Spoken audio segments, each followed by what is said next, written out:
great to have you here at Galactic Channeling Live, presented by Awaken Magazine and Behind the Lids Healing Collective. My name is David Trotter. I'm the co-founder and publisher of Awaken Magazine. It's great to have you here with us tonight. We are going to have an incredible time together. If you're not familiar, Awaken Magazine exists to amplify the voices of conscious leaders, healers, and coaches as we awaken our world to love.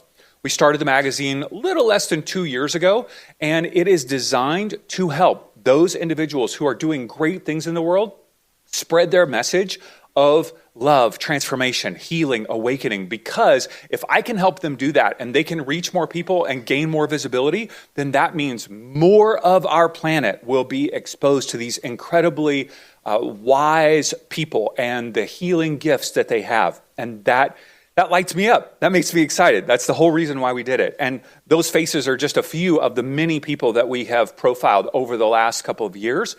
And we do that through a digital magazine. So we put out 2 or 3 interviews and about 6 or 8 articles every single week from our executive contributors. And that all happens through awakenmagazine.com. If you're here tonight, I have your email. That means you're a subscriber. Thank you. You can unsubscribe, of course. But I think you'll love the content. We also put out a couple of print magazines each year. You have one that I think was handed to you, or you've got a copy of that. We've got a new one coming out in April. We usually hand those out at large expos in the United States. And we also put on events, like intimate events like this, as well as larger events. On the back of that handout, you'll see our next upcoming Awaken Lifestyle Expo is August 22nd, 23rd, right here in Costa Mesa at a beautiful community center. And we'll have 40 vendors, 38 workshops over 2 days, a Sunday evening main event with keynote speakers. It's really an amazing experience. So tonight, though, what we have done is set aside this time in order to open our minds and our hearts to receive messages from multidimensional, wise and loving beings. Beings that are beyond the human plane. Beings that are seeking to help support us in the process of humanity awakening. And that's amazing to think about, that there are multidimensional beings beyond this time and space that care about you. They care about you and want the best for you in this human experience. And so what we've come together tonight to do is listen to those messages of love and wisdom as they flow through a couple of very experienced channels. And so my desire for you tonight is that you would experience those things. Love, you would have a greater sense of unconditional love in your life. You would have an experience with wisdom tonight, that you would gain clarity about an area of your life where you feel like, gosh, I'm just not sure. I need a little bit of direction. I need a sense of encouragement. I need a word, a message, something that would give me clarity. That's my desire for you, that you would have an experience with unconditional love, that you would have an experience with wisdom tonight, but that also you would have an activation. That there are some of you here in this room that go, man, I want to experience more of my intuition. That would guide me in my everyday life, with my relationships, with my job, with my business, with my raising of my little ones, or in my case, big ones. One has to happen to be here tonight. So intuition, right? That you would have an activation of that, and or even bigger gifts that might be unfolding for you. Now, I also recognize that there are some of you here tonight that you come because you are curious. You're kind of like, it's like the accident on the side of the road, right? You're walking, you're like, okay, I gotta look, like what's going on there, right? You're curious. Anybody just curious, right? You're kind of gawking. Anybody? Okay, no. Okay, you got a couple people curious. Yeah, that's good. That's good. I believe your curiosity will be satisfied tonight. But my request to you is that you would just be maybe a little bit more open in your mind and heart than when you walked in the door. You let your guard down. You'd allow your shoulders to just, it's okay. I'm safe. I'm safe here. And then there's others of you that are just like, you're fired up. You're like, give me love, give me wisdom, give me activation, right? Anybody here? Any of those people? Okay, that's a bunch of you, right? That's good. And then there are some of you that might be on more the skeptical side. That you go, I don't know about this. This seems a little wacky, okay? Maybe you got drugged here by a friend. That was me 4 years ago. What the heck is this? This is some craziness, right? And that's okay. Because the wise and loving beings that will speak tonight, they can handle your skepticism. They can handle it. They're not like nervous about that, right? So it's okay. I would just ask, would you be willing to maybe just be a little bit more open than when you walked in the door? Because the openness will allow you to experience the three things that I desire for you. Is an experience with unconditional love, an experience with wisdom, an experience of activation. All right? Does that sound okay? So what we have done tonight is invited two incredible leaders to be with us. One is Althea Lucrezia Avanzo from South Africa. Yes. And Livia Devi from Romania. And so I'm so thankful that both of you would come and be with us. And you will get to know them a little bit as I interview them, and they will have an opportunity to share their gifts of channeling with us. They both are very unique in their expression of how they work with their wise and loving beings. And then I'm going to take a few minutes toward the end and share a little bit about my own journey in channeling and work with a couple of individuals who might want to come up and receive messages. And then at the end of our time together, we will have some Q&A. So hold your questions in your mind, write it down, put it in your phone. Okay, you'll have that opportunity to ask toward the end. Okay? Good. I also, though, want you to meet someone that you've never met before. Because I believe that when we gather like this, something profound can happen to feel like I'm not alone on this journey. I'm not alone. Oh my gosh, there are other people that are curious or super open or skeptical, and okay. So, I would love for you, in just a moment, to introduce yourself to somebody that you're sitting around, behind you, in front of you, next to you, and ask them the question.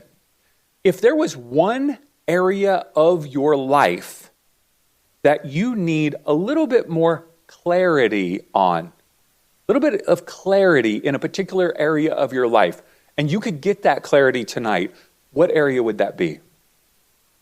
What area of your life would you like a little bit greater level, degree of clarity tonight? All right? Meet someone around you. Go for it.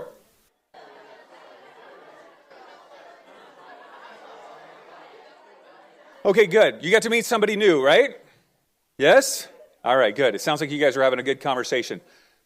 I want to introduce you. I want you to meet my incredible partner, the co-founder of Awaken Magazine and the owner of Behind the Lids Healing Collective. Will you give a warm welcome to Mandy Adams?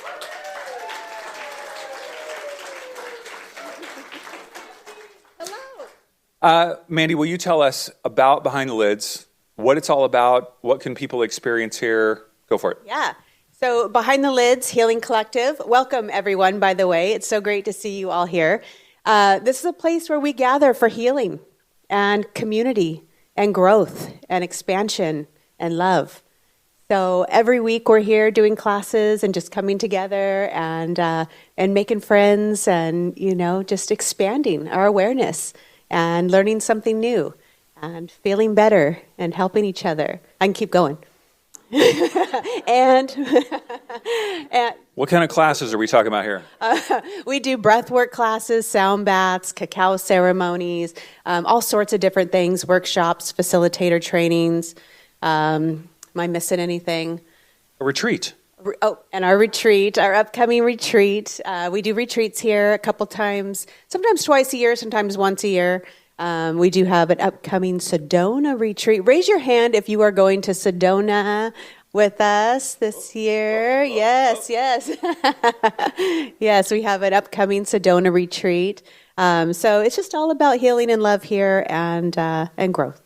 All right. Yeah. In fact, let's just put a hand over our hearts for a moment, and everyone just close your eyes. And let's just take a nice deep inhale through the nose. And release.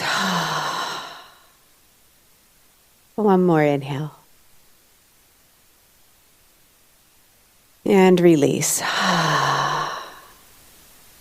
Yeah. That's what we do here. Does that feel good? Thank you. Okay. Love you. All right. So if you want more information on Behind the Lids, on the front of that handout at the very bottom is the URL for the website with all the schedule of the nightly classes, as well as there's Instagram. I encourage you to follow us there as well. And inside of that, you've got more information about Althea and Livia and how to connect with them. So tonight, our first guest is a multidimensional channeler, light language ascension coach, and her gift is helping people release deep-seated trauma as well as activate their divine gifts and really step into their calling. So if you would give a warm welcome to Althea Lucrezia Avanzo. Yeah, join us. Good to see you. Thank you so much for having me. Of course. So I always love hearing people's stories, and if you guys want to hear an in-depth telling of Althea's story, it's available on awakenmagazine.com. You just go there and type in her name, and we've got an incredible interview. It goes in depth. But give us a little bit of the backstory of how did you experience an awakening to consciousness, mindfulness, and spirituality in your own life? Okay, so I started very early. I was one of those kids who had psychic vision, intuition. I was one of those kids who couldn't go to sleep because there were like shadows in my room and things were happening. And fortunately, I had my parents were always kind of understanding and supportive. I come from a lineage of psychic women. My mom was psychic. My grandmother was psychic before her. They never kind of took it as a living, but it was something that ran in the bloodline of the woman of my family. And I think my gifts started coming more online just before my teen years. So around 9, 10, 11, 12 years old, I bought my first tarot deck at 13. So that was very exciting. And then, as one navigates their teen years and starts growing up and becoming more kind of an adult, I find that things quieten down a bit. And then I had quite intense experiences within my ascension and awakening process in my mid-20s. And what I was told was that I needed to kind of be expanded and open up more to be able to hold grid and be grounded for when the collective would move through the pandemic. So I went through a lot of intense kind of lessons in a very short amount of time between 2017, 18, and 19, basically. When you say lessons, what did that look like practically? So one of the most intense ones I had was I actually had gray beings come into my room. So this was back in 2018. It was towards September. I was in Milano at the time, and I remember I had gone through emotionally quite a lot. I was just moving through stuff. I was very emotional. And I remember going to sleep, and I was on the ground floor of a building, and I had a door window that I had left open because it was warm, it was summer, and I wanted breeze to come in. And anyway, long story short, I couldn't fall asleep, and all of a sudden, I look and it's 3 a.m. So I'm okay, let me try and put myself to sleep. And as soon as I fell asleep, so I have a very active astral space. My astral's always been lucid. I've always been very conscious and aware of what goes on within my dream realm, within my astral space. So all of a sudden I'm in the astral and I'm running, and I'm running away from aliens. Aliens are coming to get me, and I'm running. And all of a sudden I see in my peripheral, there's people at the side that start dropping to the floor, passing out. And eventually, I hide under a table, and I physically feel I'm getting prodded in my lower back. So all of a sudden, my consciousness gets thrown back into my body, and I was lying in bed, and the bed was against a wall, and against the wall, there was maybe a meter between me and the wall, and I. We have no idea what that is. What? A meter. A meter. Like a water meter? This size. Okay, this good. amount. Okay, that's good. That's so funny. So there's a meter. There's, what is it, what would you guys say, a foot? A couple feet, yeah. A couple of feet, okay, almost. Yeah. 3 feet, 3 feet, okay. Yeah, and so I turn my head and I see this gray being that's in my face between the wall and me, and then I get physically pushed back into the bed, and I'm drenched in sweat, and I kind of hear them walk and leave from the window. And at the same time, and then I look at the watch and it's 3:05, and then at the same time I'm hearing the dogs barking crazy, going mad outside in the building. So I was really, really scared. I was I knew these things were happening, but I didn't think it was going to happen to me.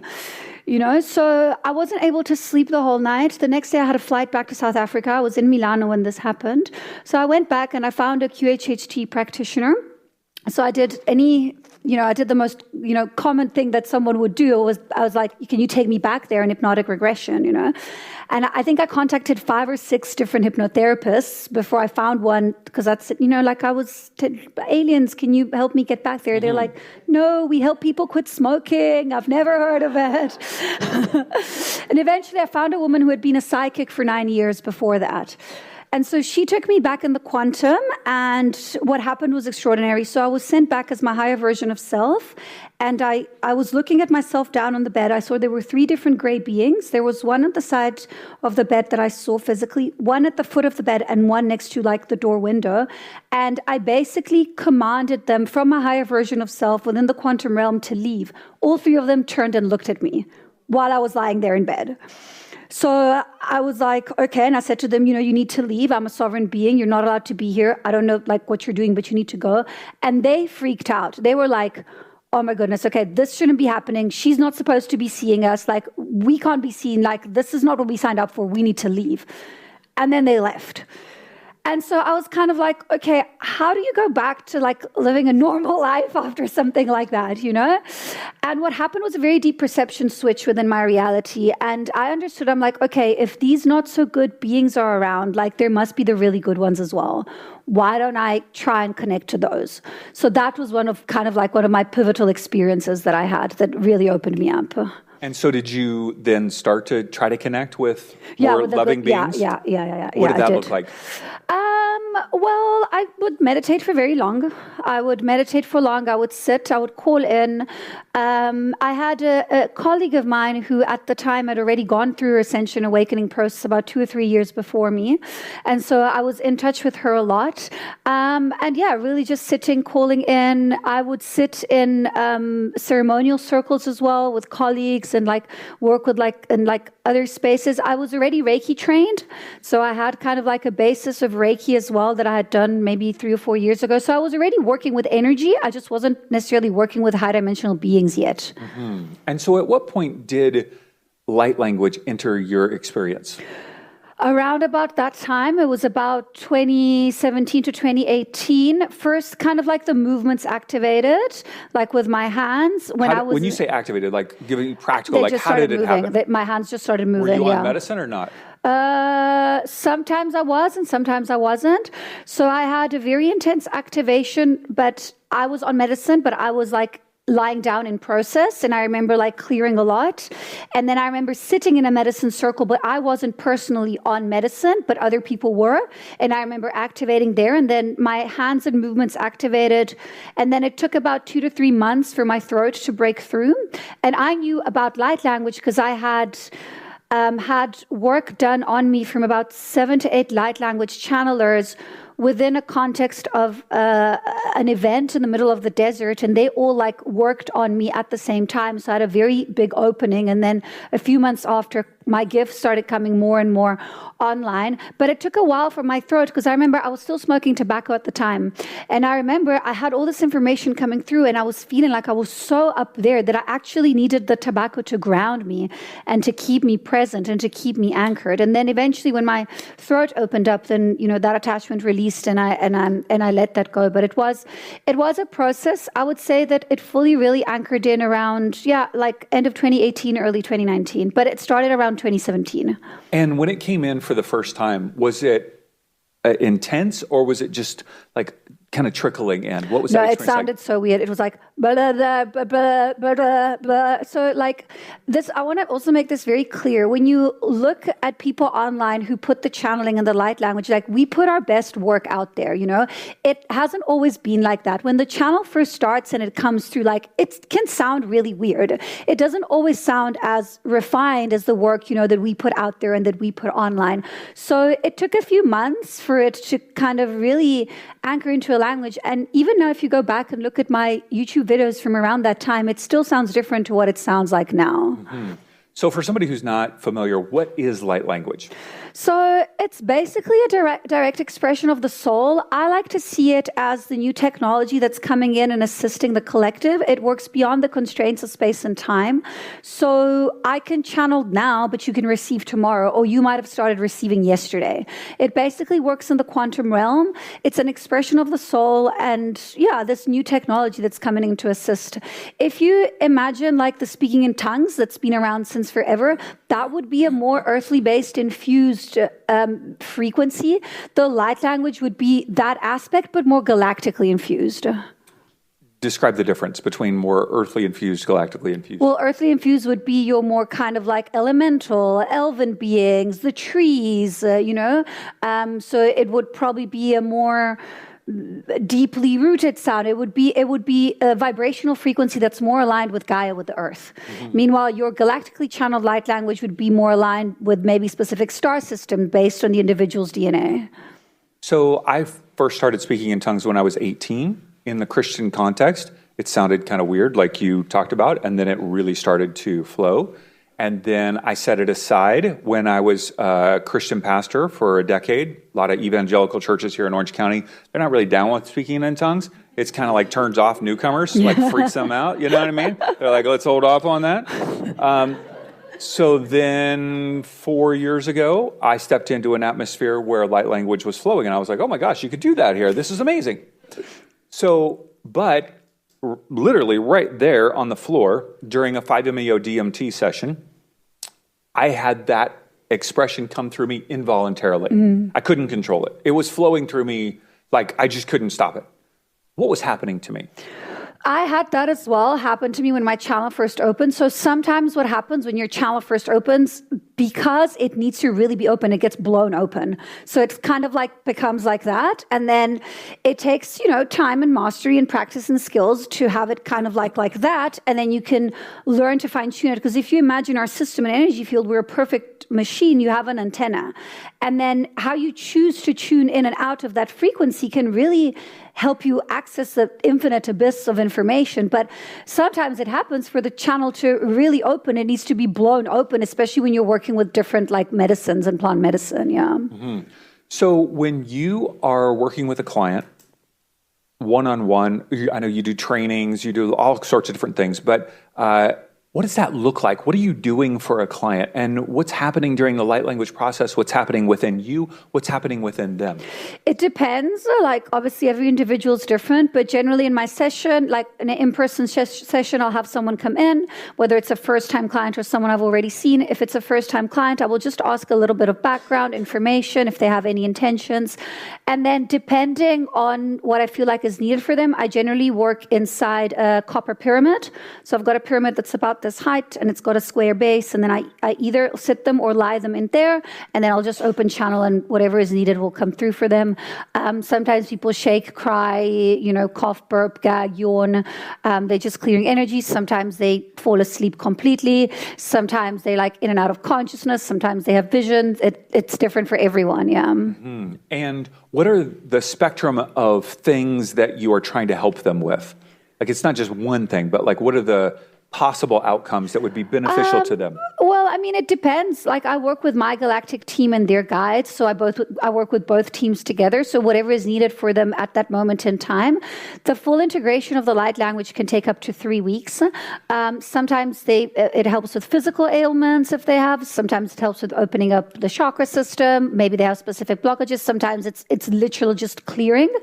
So a lot of the time, what I'll do is I'll open the system. I'll go in. I'll kind of like see what's in it. Then I'll take this out, put that in, light up here, activate there, align the spinal column, blood circulation, nervous system, clearing shame, anger, guilt. Like, it really depends on what is needed for them. Are you seeing that? I'll see it. Yeah, I'll generally see it. Yeah. And what's happening with your hands? What's the point of your hands moving? So they're creating a sacred geometry of light. It's light weaving. So basically and again, it depends on who I have in front of me, but I will generally have kind of like geometric structures that come out from my palms, or I will actually physically be making the geometry. I will be opening, I'll be like putting stuff in, pulling it out. It's quite automatic. So it's really different, depending on who I have in front of me. So when I do a general collective, like I'll be doing today, I'll generally be pulling, stuff out that isn't needed. Mm-hmm. I go too personal, but I dye my hair every 3 weeks to make it, consistent, looking like this, How about yourself? How often I dye my hair? Yeah. I think like maybe every 2 or 3 months or something like that. It's been like this in many lifetimes. The red helps me ground. I was just going to ask Yeah. you, what is it looks amazing, but what is it for you? It helps me ground. Yeah, because I work in such high vibrational frequency spaces that it's been like this in a lot of lifetimes because I've been doing a lot of this work and it actually helps me ground. And the dye that I use is actually non-toxic, which was great because I could do it when I was pregnant as well. So I'm going to start telling people that I dye my hair to help me ground. Well, I mean, the red is the root chakra, so that's why it... What's gray? Well, I would see that as the crown because it's like white, so it'll maybe help you open up. But I have asked, I started wanting my hair this color when I was about 7 or 8 years old. Really? Yeah, and it wasn't even invented yet. And I told my mom, and she'll tell you the story to this day. She thought it was so weird. She's like, why does my 8-year-old want like flaming red hair? Yeah. And as soon as I started getting into my teens, there was this dye that was kind of like a maroon, and I started doing that. And then eventually it came on the market, I think around 2010 or something like that, around when there were some famous people who did it. And I was like, oh, they actually have the color that I'm looking for. But I wanted hair this color when they still hadn't invented the dye to do it. So that was quite a funny story that my mom can actually confirm. I love that. Thanks for sharing that. A pleasure. Well, I would love to give you an opportunity to work your magic. Sure. Yeah. Okay, awesome. So I'm going to ask you guys to just close your eyes and get comfortable. You're welcome to sit on the floor if that's more comfortable for you. Just really finding yourselves in your body. And you can take off your glasses if that's easier. Just want you to really surrender into the now, the present moment.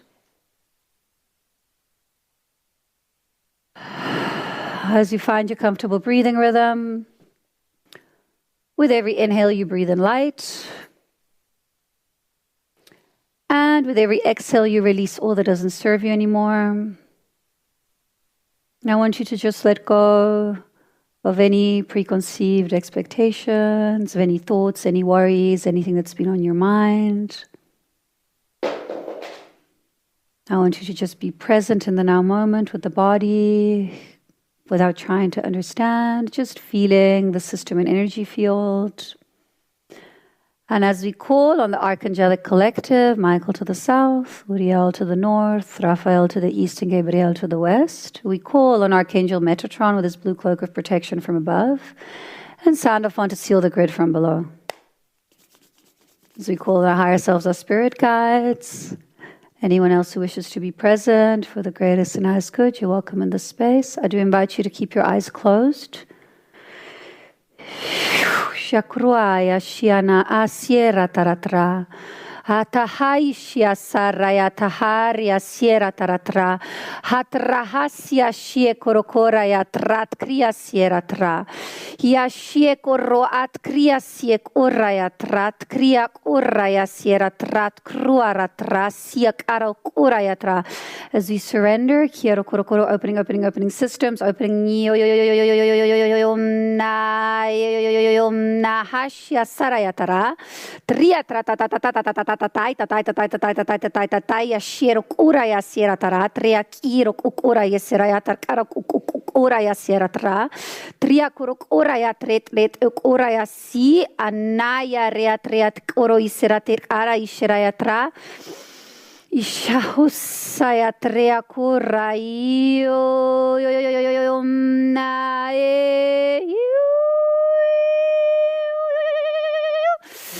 attuning systems, attuning. Chakra hasya sesek uraya trak uraya trat reakiera takayaratra. Terok oro clearing, releasing, letting go. That all that does not serve you, we surrender, we clear, release. Grounding. Yo.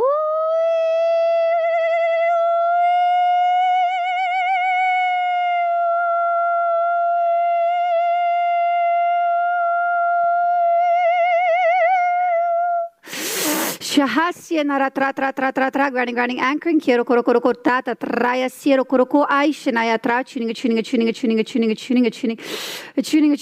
systems yo yo yo yo yo yo ro ro ro ro ro ro ro ro ro hatchet karo toro kukuraya sera tra tra na rea raya raya siro koro ko tierra tara trat kria tere kukuraya sera tra triatek oro tro asia sek arro koraya na re yo yo yo yo yo yo yo yo anchoring, calling in more light, divine rays, or rays, rainbow rays, anchoring, expanding, new system structures, expanding, more light, more divine rays coming in, anchoring, clean, releasing, attuning.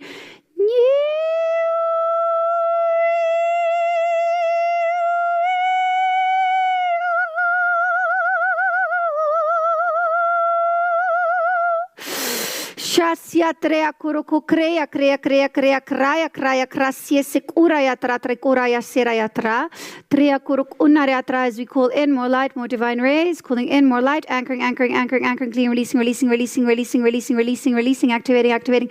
activating spinal column, nervous system, expanding, connecting synapses, connecting more light, divine rays, anchoring, yo yo yo yo yo yo yo yo yo ro ro ro ro ro ro ro ro ro ashya sieto korokora tierra trat creat creo sorokora ishanaya tra grounding, anchoring,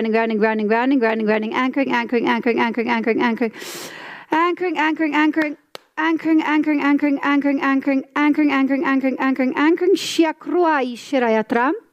Ayatre korokot krat setora clean, releasing. Kuru. Closing, sealing, closing, grounding, closing, sealing, closing, grounding, shakrua, triatric, ura yetarai, tara, isharaya, tra, clean, peripheral, clean, releasing, anchoring, shukuraya, tra, triatric, urukut, kra, siesiruk, urukura, yasira, tara, sira, truk, ura, isira, aishanaya, tra, siruk, as we anchor more light, more love into the heart, we expand, grounding, expanding, letting go, surrendering to more light, divine rays, closing, sealing, closing, sealing, closing, sealing,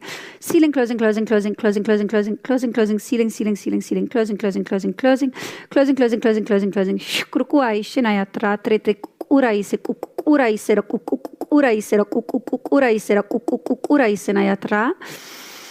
Shakuraya Hasya Shinoho Ishinayatras, you are held, supported, loved, Yerashiro, protected, grounded, anchored, Yekuroko Ishinayata. As we let go of any limiting beliefs, we surrender into oneness, we surrender into love, into light. As we accept this light into our heart centers, we ground our root into the earth, we ground ourselves, we ground our body systems and energy fields.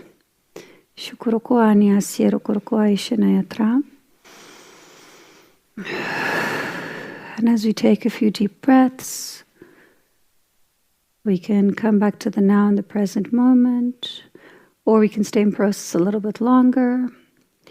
We are welcome to open our eyes. Just come back to presence.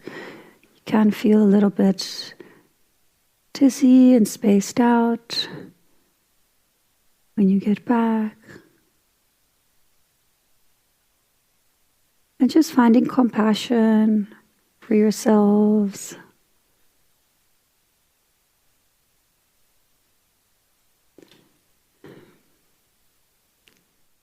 How are you feeling? Do you need to ground you a bit more back in? I think I need some water. I need some red hair dye. Yeah. Wow. Okay, so what was happening during that experience? Well, I'm sure everyone had their own individual experience. For my part, I do general standard clearings when it's collective work. So I'll kind of go in, I'll open the system, I'll see kind of what is needed to be pulled out, cleared, released. Generally, it's a lot in the throat, sacral, solar plexus, sometimes the root as well. Sometimes you might feel it in the higher chakras. What I do, I try to also always do a little bit of work on the nervous system because most people's nervous systems are generally overworked, and it helps a lot with alignment. When your spinal column and your 33 vertebrae are in alignment, then kind of like that locks everything into place. And then, I do a general peripheral clearing as well, sometimes cranial structure release. But, everyone would have picked up and felt differently. So generally, the healing will carry on working for about 24 to 48 hours. So you can be more emotional, you can feel like you need to eat more, sleep more, rest more. It takes up to 3 weeks for full integration of everything. So one of the things that I have been profoundly inspired by in watching you work is actually watching you work. Like you had us close our eyes and I closed my eyes, but I would love for us to be able to watch you work. Sure, yeah. Because what happens if you peeked with her hands is just magical. I just don't. I understand that, but generally when I do the channeling, it's because I want people to be in the process, and so it can get a bit distracting if they're looking at me waving my hands around. Yes. But I'm very happy to do that. Yes. Is there someone that would be interested in having Althea do a very mini session with you? Just a bit of work, in the moment. It would be very. Very. I saw your hand in the back, ma'am. Are you open to her asking you some questions, though? Okay, great. Sure. If you want to come up. Yeah. What's your name? Jojo. Give Jojo a hand. Hi, Jojo. Nice to meet you. Welcome. Thank you. Okay, awesome. Okay, so do you want to have her, is it okay if she sits next to you? Yeah, she can be next to me. Is that okay? That's fine. Yeah, okay. That's fine. And then I'll just hand you the mic if she has any questions for you. There you go. Okay, have you had energy work done on your system before? Yes, but not this type. Okay, not this type. Okay, are you activated or channeling in any way? No. No, okay, awesome. Do you have any practices that you regularly do energetically on your system or energy field? I do a lot of visualizing and surround myself in white light. Or dome and clear or connect with cords to the center of the earth. Perfect. And running Okay. energy and things like that. Okay, is there anything in specific that you want me to work on or share or clear or release or? Yes, I would. I have a lot of, I would say, anxiety. I always pray for some inner peace. I'm always thinking a million miles a minute, and I would love a little, I think, guidance, some guidance and some clearing of that anxiety. And I'm really hard on myself. So Okay. I'm always beating myself up. So I'd love to let go of I'd love to, I don't know what I'm forgiving, but love to forgive myself and be kinder to myself. Okay, perfect. Okay, amazing. Yeah, so are you ready? Yes. Okay, awesome. So we can take this off. Are you comfortable? Were you sitting here? Yeah. Okay, I might just have to... are you happy to sit on the floor? Yeah. Is that okay? Is that fine with camera? If she sits on the floor? Okay, perfect. Yeah, that would help. Thank you. Okay. So I'm going to just guide you through process. You can also start by closing your eyes. I will ask you guys just to kind of stay silent.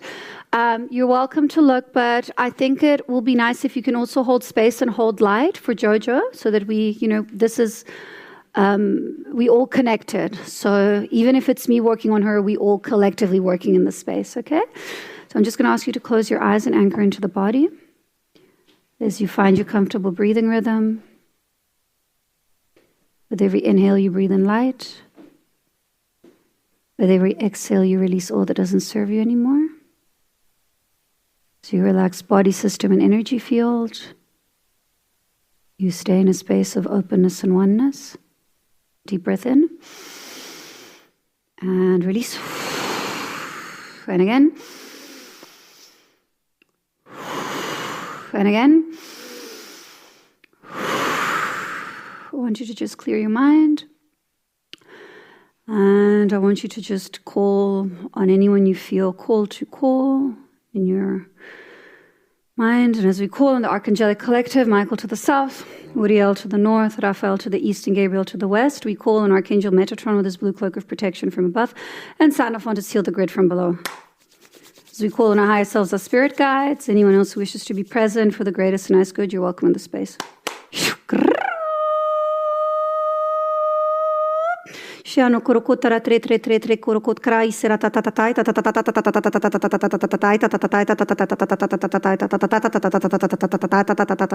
ta ta.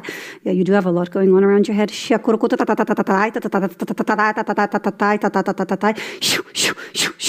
Tak roa ya tete sieto korokot krasie se korokorak e ya tera taraishna ya trai.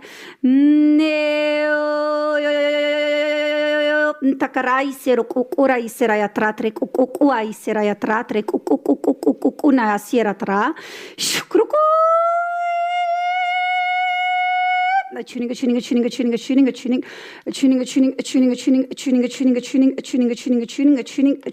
Tuning. Shokoroko atri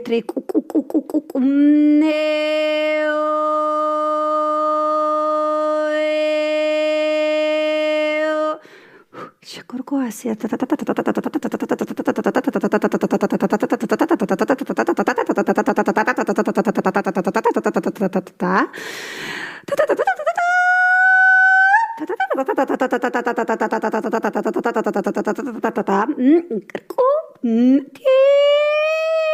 Kaisheta tre koroko aishira. Releasing. Clear, releasing.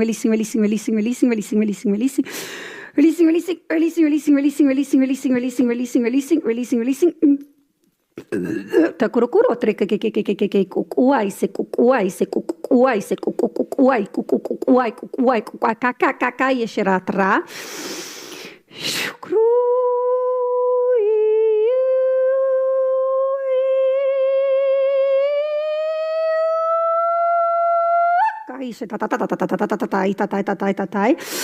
Shakoroko atria koroku naya shiraya tra shikoroko asiatara aisai shikoroko aishita shiraya tra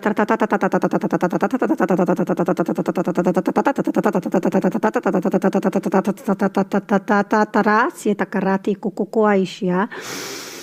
Ahesia seharo huhatiat karhai serhai serahasahai serahasahai serahatahai sasaya serahisa tata taya seharia sayataria sit kukuna ya seratra ayeshro kuku kuasia shenaya naratram takukuasia naratran Trana rokuma anaishia si aseok oraya sieratra. Kuraya chikat kurokoa isia shia sesik urokuraya sieratra traishiraya traishiraya.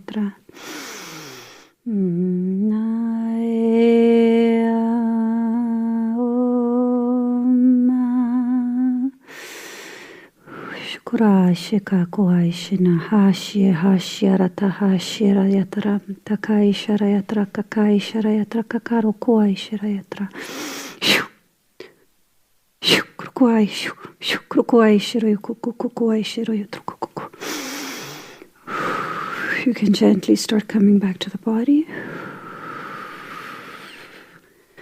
Just anchor back into the physical vessel, taking a moment to arrive.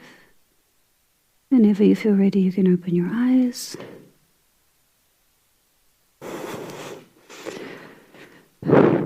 How are you feeling?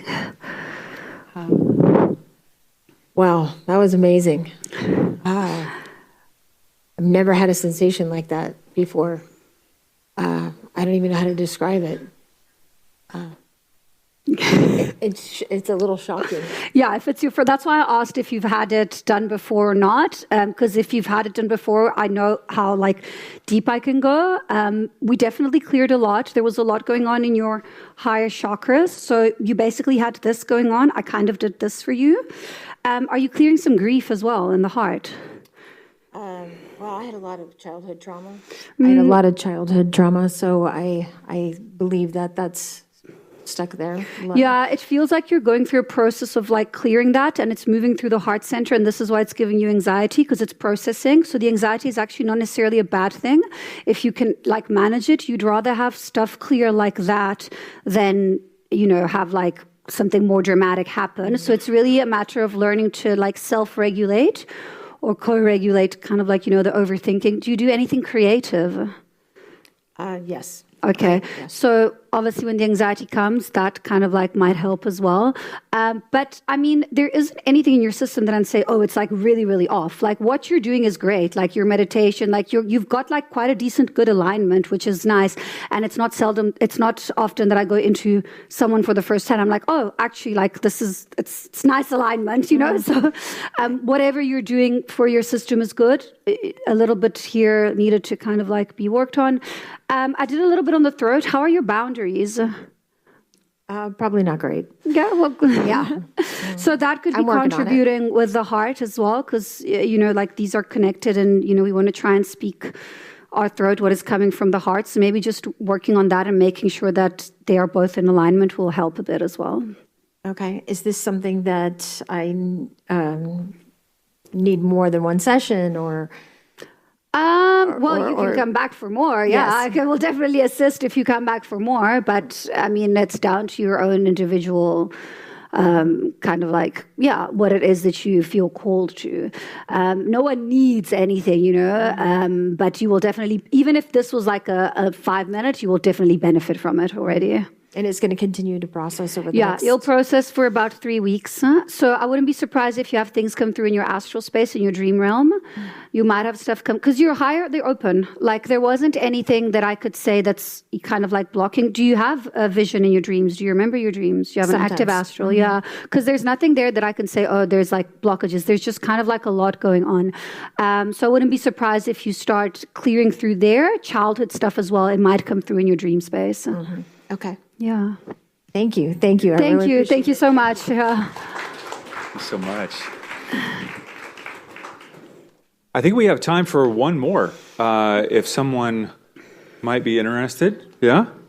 Yes. Come on. Yep. Come on up. Yep. What was your name? Hi. Hi. My name's Brittany, everyone. Hi, Brittany. Hi. Hi, Brittany. Welcome. Nice to meet you. Can I get a hug? Thank you for being here. Yes, thank you for having me. Have you had this type of work done on your system before? No, this is my first time. Okay, amazing. Do you want to just share a little bit if you have any intentions, anything you would like for me to work on, or? Yeah, so I had a very traumatic childhood, and I went from that to a very dense and misaligned relationship for 20 years. So I was very young. I was 16. We broke up last year, and so that's kind of like been weighing me down. I feel like I'm in between two worlds, my old self and my new self.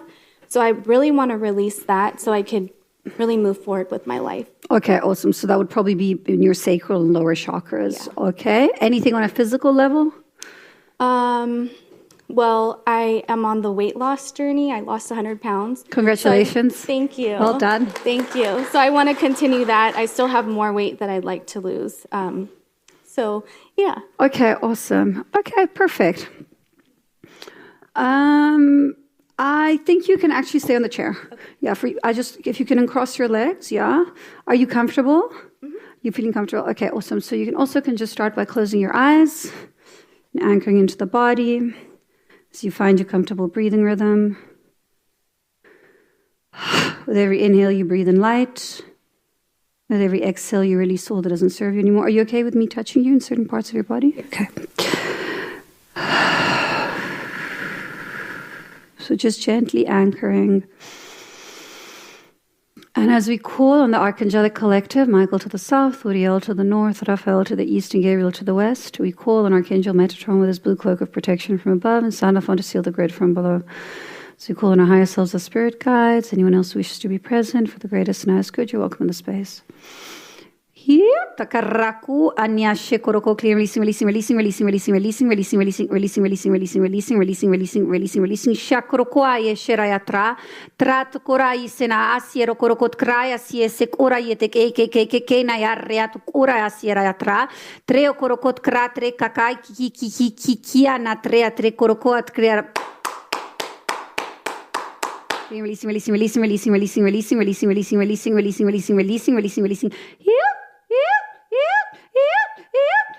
Krau korokoi shina tre taha shira kokokora yetra tra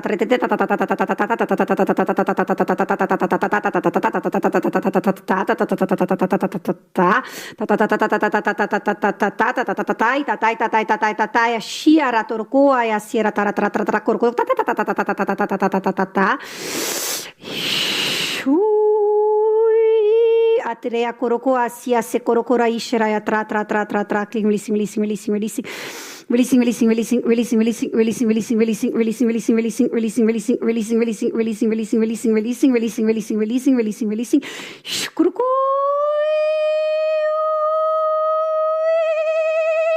chakra kra isiara tra takura ishera yatra kre kukuria tre ora ishera yatra kre kukura isera yatra tratruk una aya na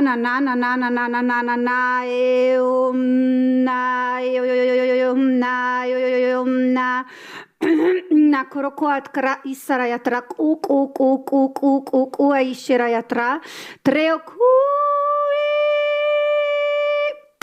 rising, lifting,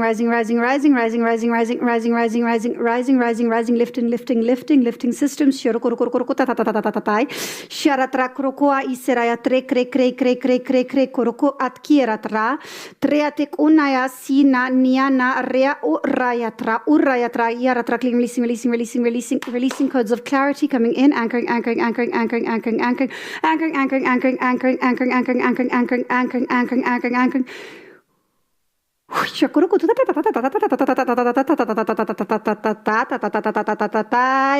Tahasya serahasya saraisrayatra.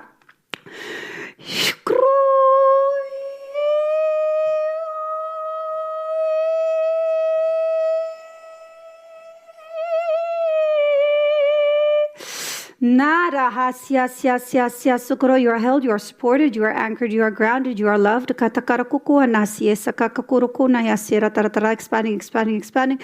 More light, divine rays, expanding. Shahuhai shia sahashiratra. Na. Clear, releasing. Shakuruku atkarai shirayatra.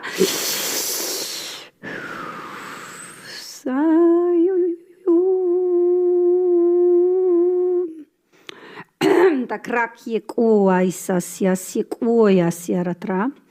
Shkrukwa ishratra grounding, anchoring,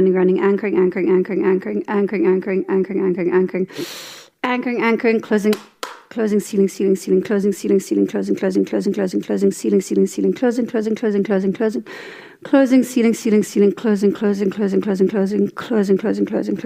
closing. Okay. Can gently start coming back to the body. Taking your time to arrive back into the physical vessel. And whenever you feel ready, you can open your eyes. How are you feeling? I feel lighter. I can feel the energy just like flowing and the density just being released. I feel a lot better. Oh. Thank you for trusting with your energy. Yeah, so sacral, solar plexus, seat of your power, matriarchal family lineage. So down your mother's side, there was stuff coming through and clearing. Something might come up, maybe a conversation with her, or if she's on the other side, she might come through. Yeah, there was just stuff with your mom that was going on there. So a lot of clearing on your feminine side, your left side as well. Also, like the other lady, your higher chakra is actually quite open and nice. More down here, the work. Boundaries. Yes. That's my main issue. Yeah. Boundaries. Also a bit that was going on there as well. Your iron levels, maybe check. Yeah, there might be a little bit low. There was some imbalance in the blood that I picked up, so I just did a little bit of clearing there as well. It was very interesting at one point towards the end, I almost saw like these roots come out of your feet to like root you and like really, really root you down more, so that with that rooting and through that rooting you can grow and like you kind of like branches and trees expand. I feel like you're at a very pivotal moment of your life right now. It's like you're not fully rebirthed in the new version of yourself, but you're not the old one anymore, but you're closer to the newer one than to the older one. So like, do keep going. Like you are going to get there. Yeah. Okay. Thank you. Pleasure. Thank you so much. Pleasure. I appreciate it. Thank you. Thank you. Thank you. Well, we'll have a few minutes toward the end to ask Althea questions. So as we take just a little transition here, I do want to invite you to turn to another neighbor and share, what did you experience? What did you sense during this collective experience with Althea? So will you give her a hand? Thank you, guys. Thank you. I'll see you in a bit. Thank you so much. Thank you. Feel free, turn to a neighbor.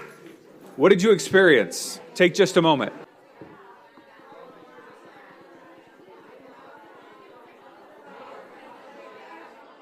Well, our next leader tonight is a trance channel.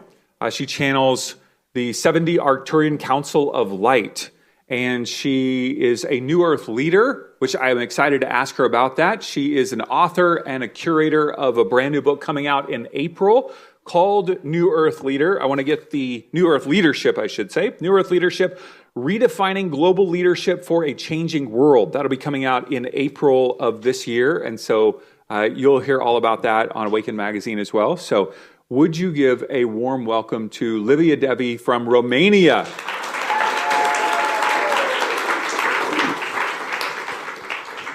Good to see you. Good to see you again. And it was so nice to see you all once again here in Costa Mesa. Livia was with us at Awaken Lifestyle Expo back in December. It was great to have you there. Thank you so much. It was amazing. Yeah, I had a great time. Yeah. So, and once again, if you want to hear Livia's entire story of awakening and coming on board with channeling, you can go to awakenmagazine.com. Just put in Livia Devi in the search box and you'll see an interview that I did with her. And it's just amazing.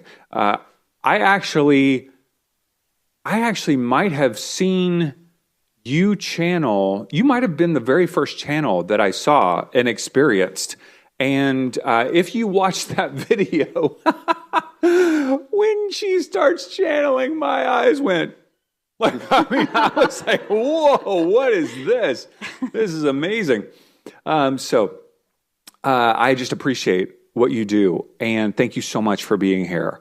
And so if you would just briefly tell us a little bit about your own story of awakening and how channeling came into your life. Yeah, so everything started for me in 2016. In 2016, actually, I had a moment where I was working for 15 years in corporate America, and then I came back. I was between Palo Alto and Ireland, and I came back to Ireland. And, you know, one morning I'm waking up, there were 25 people waiting for me on the phone team that I managed. And, we had a big construction project in Armenia because I used to manage construction sites and stuff. Very different work than now, you know, for big corporation. And I just opened up the laptop and I fainted on the couch. And 1 hour later, when I woke up, I was start hearing millions of voices in my head, but I didn't have a specific message. They were just noise. And since that moment, my journey started.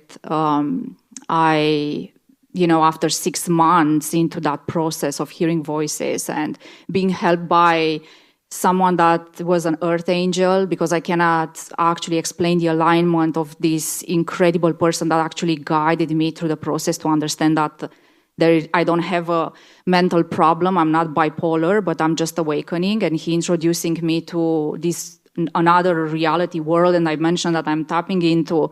It was fascinating. And after 6 months, I start to connect with the 12D Sirius Council of Light, the 7D Arcturian Council of Light. I was hearing my higher self and my ego mind that was trying to make a sense of this experience. And real quick, did you have any background in spirituality prior to this happening at all? Nothing at all. I didn't even know what yoga is, what awakening is, what meditation 2016, is. 10 years ago. 2016. I was fully plugged into the third dimension. I was a very successful executive. I was based on a different value system. I was very mental and very competitive, very successful. And I didn't have any connection with this world that I am actually now fully, And so when you talk about the Sirius Council of Light, the Arcturian Council of Light, are they, when you're having these voices come, are they telling you that's who they are? Or did your friends say, I think this is who they are? Like, how did that come to you? I had no friends to actually explain what happened to me. And this is interesting because I didn't have any human being or human teacher that can take me through this process and explain me. So I'm confused. It sounded like you had a human angel that was guiding you. It was not a human. Well, the guy that actually helped me go through understanding the 6 months of the awakening, it was a psychiatrist in an institution in Ireland that I reached out to him because I don't know what happened to me. And I wanted to know because I was so grounded and logical in my mind. I said, well, maybe I'm losing my mind, maybe I'm just like... What did your family think? Oh, it was a process. I didn't share anything with my family until after I became a trans channel, because it was so confusing for me and for everyone around. Like, I don't know what happened, So the person that actually guided me into stabilizing my mind, like to not lose my mind, was a psychiatrist that he was super awakened. He, went to Nepal in India and he in Tibet as well. And he actually was an awakened human being that was a Taoist, and he was trained into the Taoist and Taoist teachings. And he came back to Ireland to reform the entire psychiatric institution and teach the doctors and psychiatrists that there is an awakening process is happening. And half of the people that were on pills and treatments, they were actually awakening. And when I landed into his reality, which I think it was divinely guided, he actually looked at me and he's like, hey, there is nothing wrong with you. Do you know what awakening is? And it's like, no, I have no idea what you are speaking about. I'm awakened. I'm speaking with you right now. What do you mean? So... yeah, he actually guided me, and he said to me, it's like, hey, you just come here every week and you have a conversation with me. Will that be okay with you? And I was like, yeah. And he gave me valerian root to go to sleep because I couldn't sleep off these voices.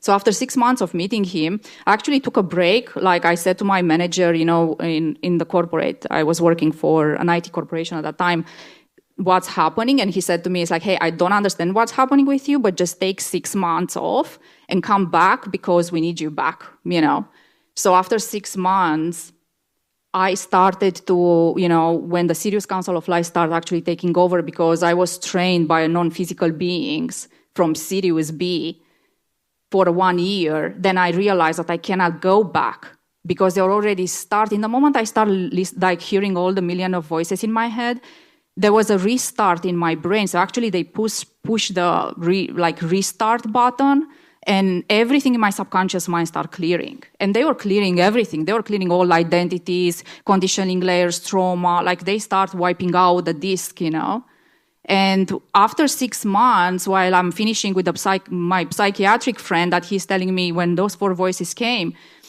I realized that I cannot go back. It was just too long on the journey to actually go back to my old identity. I remember I was going towards the building and I could feel the wiring and all the cables inside the servers and all the laptops plug in and the entire electrical field. And I just couldn't get in the building. And I was calling my manager from outside the building, hey, can you just come out? I have a problem. I cannot come in. And it's like, what do you mean you cannot come in? It's like, I can feel the field. So it was a very interesting change and transition, My goodness. Well, yeah, it's, many people probably that are working. And, I left that world, but, it was like I left the corporate world. I go into full spiritual mode.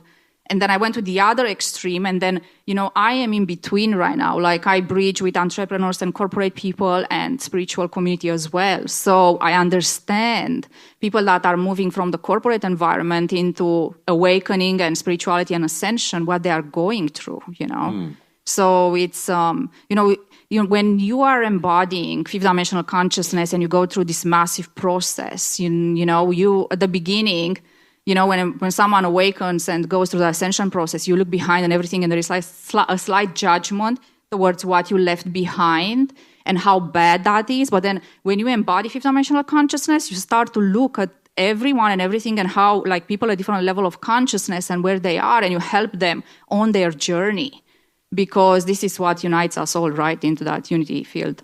Mm-hmm.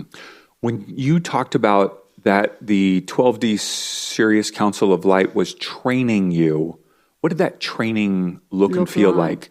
Yeah, so, when they connect to me, the 12D Sirius Council of Light, their voices were like, they were at the forefront, if I can say like that. So it was a relationship that I developed with them, because, there is very weird as a logical, practical human being, suddenly to hear voices in your head and they are telling you stuff and you have to do it, And, this is a very interesting concept, because they taught me how to actually trust them. So we build a relationship the way you will build a relationship with any other human being that wants to be your friend. And, I tested them many times to see that they are coming from the light, that the messages are 100% streamlined, what is their intention, what they want to do. So the training with them was that every morning I was waking up. And from morning to evening, they were taking me into the quantum field, and they were teaching me everything about quantum realities, quantum physics and mechanics, and multidimensional grids, interdimensional travel, like everything that's happening beyond the fabric of reality. And I felt like, I never took plant medicine in this journey of awakening and ascension. And I felt like I was tripping, because I was out, and then when I came back, they would actually give me a break to go and eat. But I was always in and out consciousness. I was in and out realities for 1 year. After 1 year, they told me, we downloaded so much data into your consciousness that you can, for 1 year, as for other human being, will go in 40 years. You are ready to go. And then after 1 year of training with the 12D Sirius Council of Light, I became a trans channel for the 7D Arcturian Council of Light. It was like 1 year of full preparation for that, downloading information into my consciousness, shifting my consciousness. Because it's not... People believe, I have access, and now I download information. There is one thing to access, and there is a second thing to embody what you teach. So for me, it was like a full embodiment. They didn't have time to they scooped everything that was ready to be released from the subconscious mind, and they, like at the cellular level, downloaded information, and I had to go through interdimensional experiences to embody this. What's interesting? When someone quantum shift realities from A to Z, they don't just shift and go from that reality to another reality. They go through a full set of experiences that your memory doesn't remember, because you need to embody that. So that was the journey of quantum traveling, because I had to embody everything they taught me through living and real life experiences that was compressed in time and space that, I don't remember as...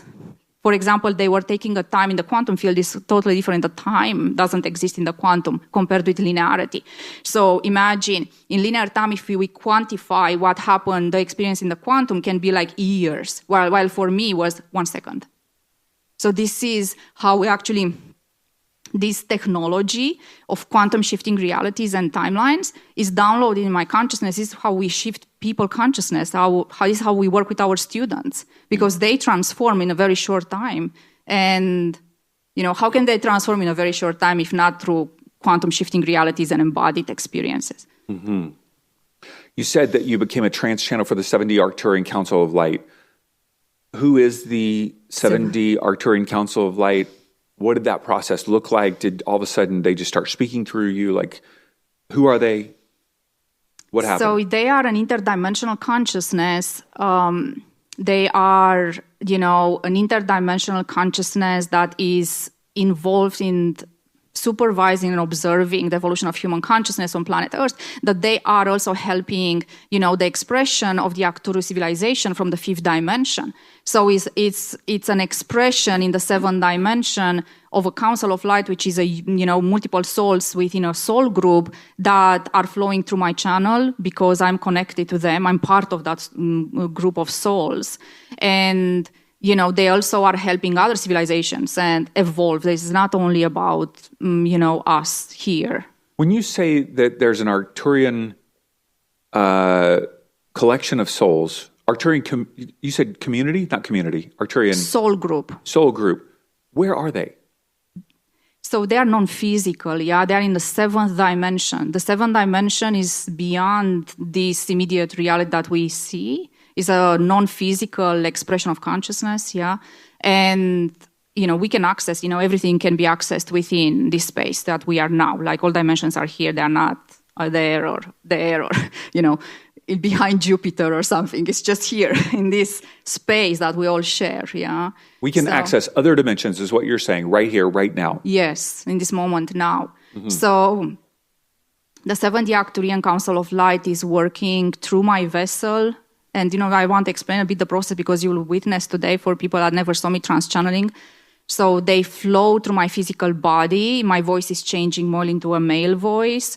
And they use my hands to draw sacred geometry frequency from Arcturus and different light language transmissions. They use color, sound, and plasma light technologies, different 7-dimensional technologies, crystalline light technologies, liquid light technologies, that they are actually using that to help people shift what, everyone is at the different level of consciousness, different level of transformation. So they use individually every person to go to the next level, whatever that next level looks for you.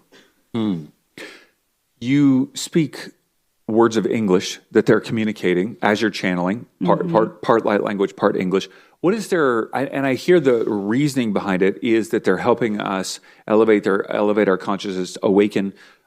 Is there another primary message that you find comes through most often, or is it really elevating consciousness? Well, our mission is very focused and precise. We are activating new earth leaders and light leaders in their divine soul mission on planet Earth. So this is why our work is not mainstream, and it's not for everyone, because not everyone is able to receive that at the level of transformation that they are actually going to experience it. So we are working with leadership of this planet and people that are here to make a big impact, that they have a high soul mission, and they are able to actually take them and others to the next level. So, people that have downlines and communities and, they are already building structures, 5th-dimensional structures, newer structures on planet Earth, and people that are actually, making an impact. Mm-hmm. I referenced the book, New Earth Leadership, that's coming out in April. What's the vision behind the book? What can people anticipate when they read it? So the New Earth Leadership is an anthology of 9 leaders coming together into one frequency technology. It's a living consciousness. So the book was a download that I received from the 7th Arcturian Council of Light 2024 when I was organizing an event in Boca Raton in Florida on well consciousness. And there is no book on planet Earth about New Earth Leadership right now. So this is the first one that's coming, and it's like anchoring a frequency for people to actually step into their sovereign power in their leadership as well. So, the New Earth as structures, as infrastructure, as architecture exist for many years in the quantum field. Now we are bringing it down to Earth in a more precise way. So it's like, it's not everyone, it's more like a collective of leaders that are coming together. And this is, when something new is created on planet Earth, there is immediately within the collective consciousness of the planet a trend. Like we are speaking about marketing trends and, we like this color and this. Well, when someone brings something new and is downloading for the first time, it's creating an imprint within the collective consciousness that allows so many other people on planet Earth to come into their sovereign power and leadership. That's the purpose of this book. And there is a bigger purpose for it to actually support leadership in the 3rd dimension. Like, when we speak about presidents and royal houses and people that are already leading, but they don't have the knowledge of the 5th-dimensional values. I'm honored to contribute one of those chapters, so I'm very excited about this book coming out in April, and it'll be available everywhere, Amazon and so forth. You guys will hear about it. It's going to be available in United States in Barnes & Nobles, Walmart, Target, also everywhere online, on the online platforms. And it's going to be translated in all languages. And we are going to do 2 launches, one in Florida from the 17th to 19th of April, and then another one in New York from the 24th, 26th.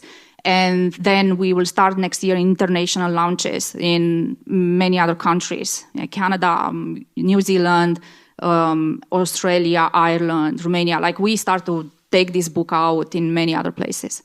Wonderful. Would you channel for us this evening? Yes. And we'd love to have a little bit of a unique format here tonight, where as Livia begins to channel, the Arcturian Council of Light is open to questions. And so Mandy is going to be walking around with the mic. And so you'll have an opportunity to ask a question. And I would ask you to keep it very, very brief. So like 1 sentence question, don't explain your whole life situation, like just 1 question, because they'll know, right? They'll know what's going on as you express that. So does that sound okay? That's great. And I feel like they are going to do like a field activation, a group activation, and then we'll do a Q&A. Wonderful. All right. So I think I need a stand for yep, this. I'll get a stand for you. Mandy is, there you are. There you go. So as we are starting this Q&A with the 70 Arcturian Council of Light, I'm inviting you, for the ones that never saw me trans-channeling, is to connect more with your heart consciousness and to receive it from your heart. It's not about the shape and form and how it's said, but like the frequency behind it. All right, so I'm inviting you all to come into a space of receiving. Gently close your eyes and bring your awareness to your breathing. Inhale to your nostrils and out to your mouth. Let go of everything that is not serving you in this moment in time. Let go of all ideas, expectations, worries, fears. And with each breath you are taking in, just invite prana, life force energy, chi, into your heart. With each breath you are taking in, just let your heart open up more and more. And now, with your permission, we'll activate your individual column of ascension, golden crystalline light energy from the gray central sun now, coming down through the stargate of our sun. And let this beautiful golden light to access your galactic star portal, your soul star portal, higher self portal. And let it go down through your crown, through your pineal gland and third eye. Let now be created a bridge between your pineal gland and your third eye. And from here, let this beautiful golden light go into your throat chakra, your upper heart, the space below your neck and above your physical heart. And now let it go down into your heart, all layers, levels, and dimensions of your heart consciousness. And from here, let it flow through your lower chakras, your solar plexus, your sacral, your root, down onto your legs, knees, and feet. And from the sole of your feet, let this light now travel through the layers of the earth, through the Elven realm, Lemurian realm, until it's meeting the crystal core of planet Earth. And we will anchor today's transmission into the 5th dimensional crystal core. And from here, let this golden light go through the layers of the earth until it's getting onto the other side of the planet, splitting into at the bottom and encompassing the earth into a toroidal shape and coming back in your central column of ascension. Let this golden light go through all your energetic centers, your nadis, open up, expand now into your physical body, your organs, blood, bones, the space between your molecules.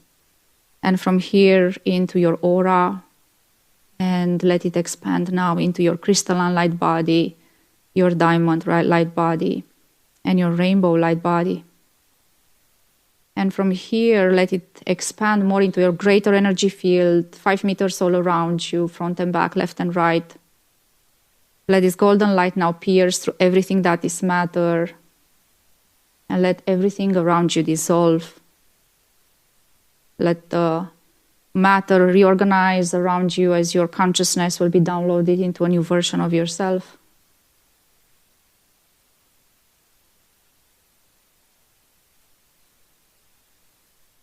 And now I'm inviting to join us in this space, Council of Life from Arcturus, Council of Life from Sirius, from the 12th dimension, Pleiadian constellation, 7 stars, Maya, Vega constellation, Lyra, Andromeda, Galactic Federation, and Star Nation, Starseed Alliances, Archangel Michael, Raphael, Uriel, Metatron, Zadkiel, Sandalphon, Mother Mary, Mary Magdalene, Kwani, and Isis, please join us in this space and create a vortex of light all around us, only high vibrational frequencies to connect to us now. I now ask permission from the spirits of this land where we reside to anchor Arcturian frequency in the core of the earth. May today's transmission be for the highest good of our individual consciousnesses, for the highest good of the collective, for the highest good of all.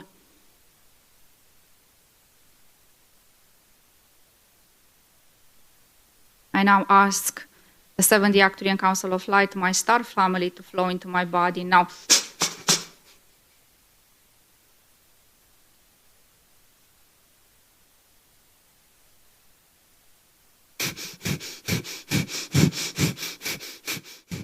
And here we are, dear ones. Council of Light from Arcturus. Connecting to you in this time-space continuum.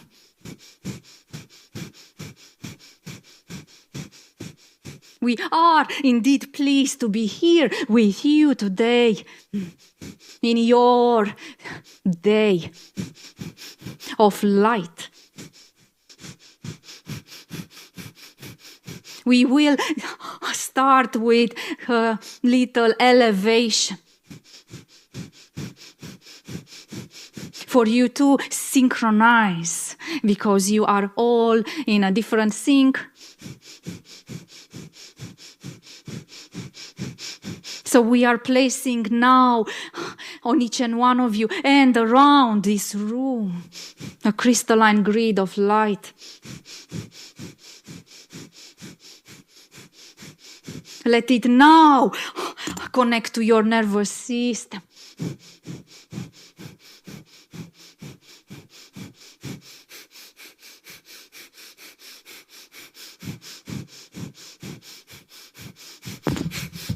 We don't like your technology.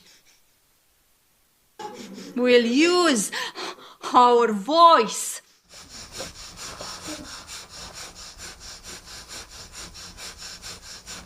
Now we are downloading on each and one of you our turquoise blue light. Let it wash over you now.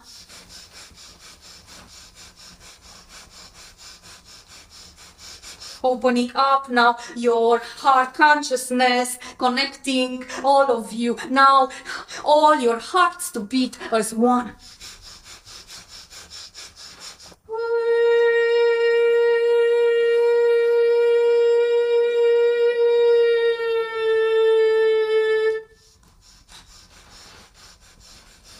Placing now on each and one of you an octahedron in your hearts. Don't be afraid of this activation. This sacred geometry frequency exists on your planet already. Allow yourself to receive effortlessly.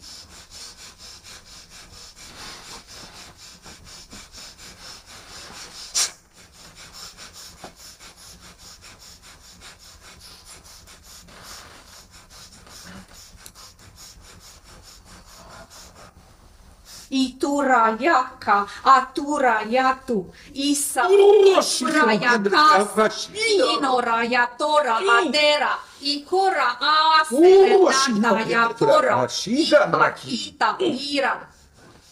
Roshikila Boria Tarakila Boria Tarashikila Boria Tarakila Boria Torashi. Hino Roshikila Roshikila Boria Tarakila Boria. We like this. Our friends joining us, the excitement is hard.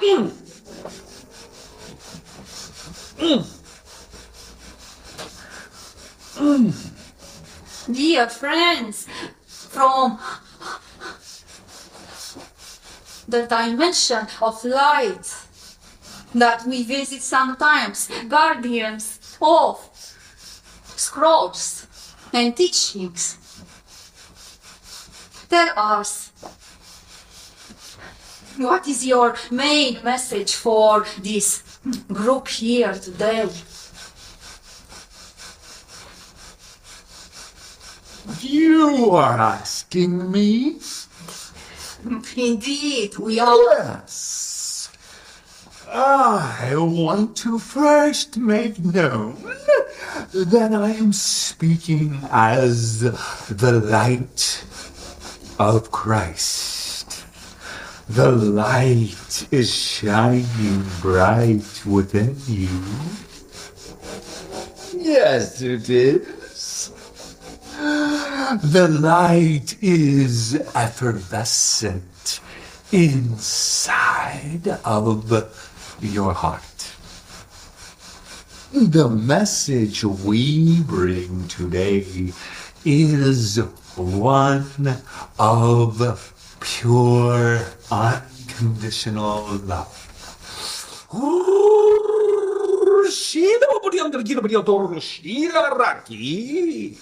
And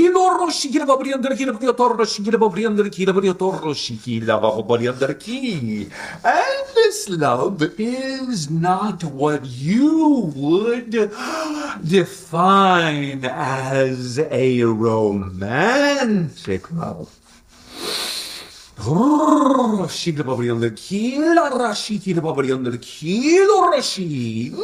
it is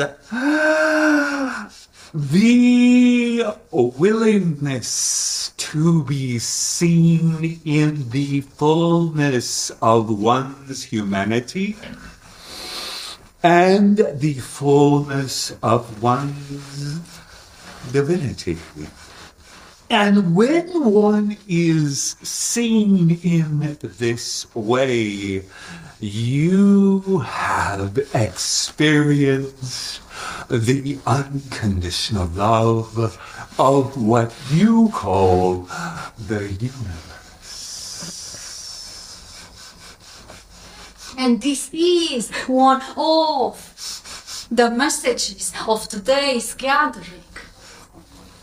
Understanding and feeling the divine love within each and one of you. Understanding there is no you. There is only love. And you see, dear ones, we listen to your stories, shared and not shared verbally. In this space, stories of loss, stories of sadness, stories of trauma. Nothing of this is who you are.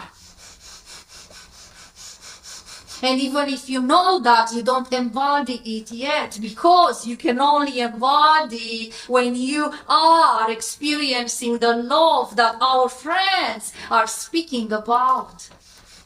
When you feel into your heart that divine output and input, that love that is vibrating at every cell of your being, then you know that you can let go of all these experiences that were contrasting for a reason. But until you are embodying the love and experiencing, there will still be problems for your mind to solve. And those problems can last for years, because the mind never gives up. The mind wants to solve problems and fix you. You don't need to be fixed. The gateway from where you are to where you want to be is surrendering to your inner divine love, inner blueprint.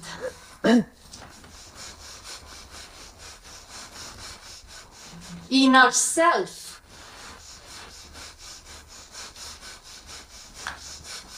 And what we will do with you today is activate your heart consciousness to experience that self, to not speak about it as an external thing, an external dream, an external projection.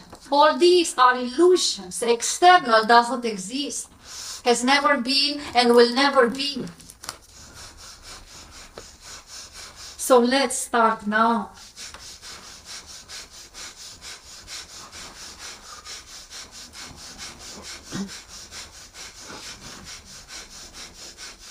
We are placing now on each and one of you a field of liquid light, translucent in kind. Let it wash over you. Let it flow through each cell of your being.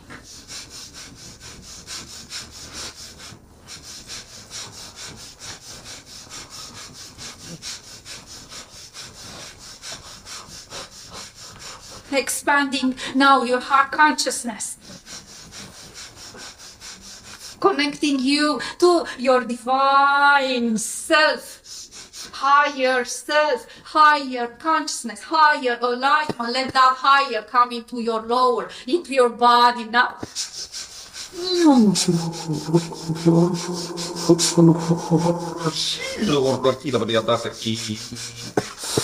Oh. 27% surrender to this experience. Don't hold back. Let it out. Let your body experience what love is. 40%. Expand. Expand more.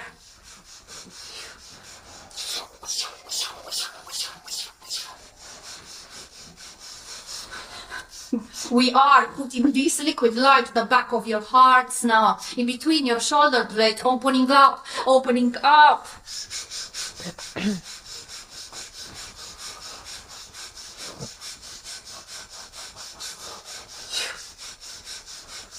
Activating now your throat and your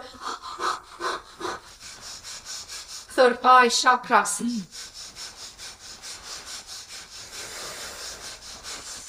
Yes.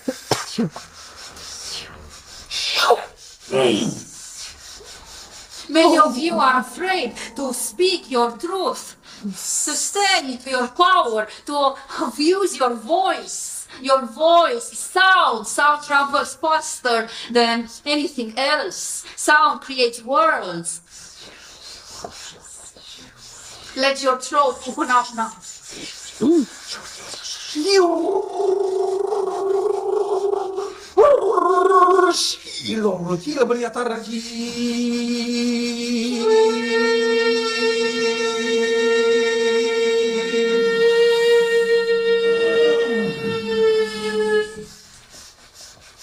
We want to hear your throats.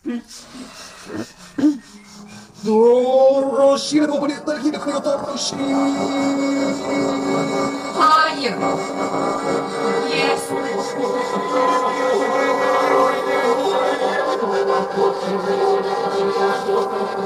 Higher. Yes. No.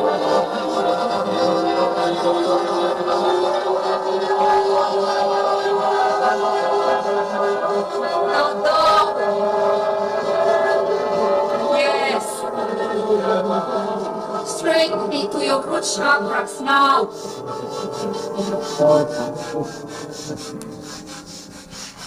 Very good.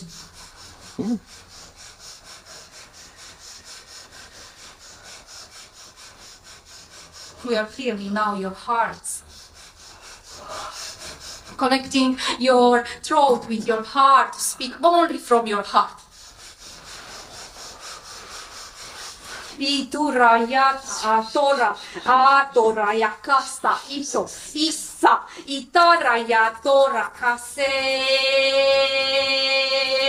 tu saka inorayatoka rayeta ato.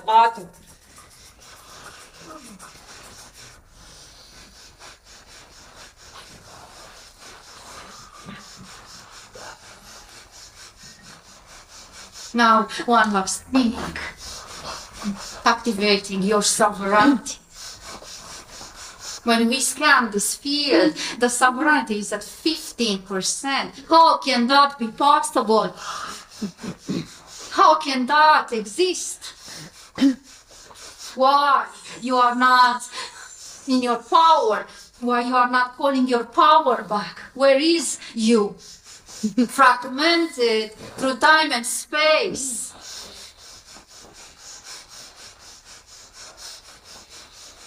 This power is within you already. It must be recalled. It must be remembered. It must be called forth. It is within you. It is within you. You see, dear beloved ones, every civilization goes through this stage of evolution that you are.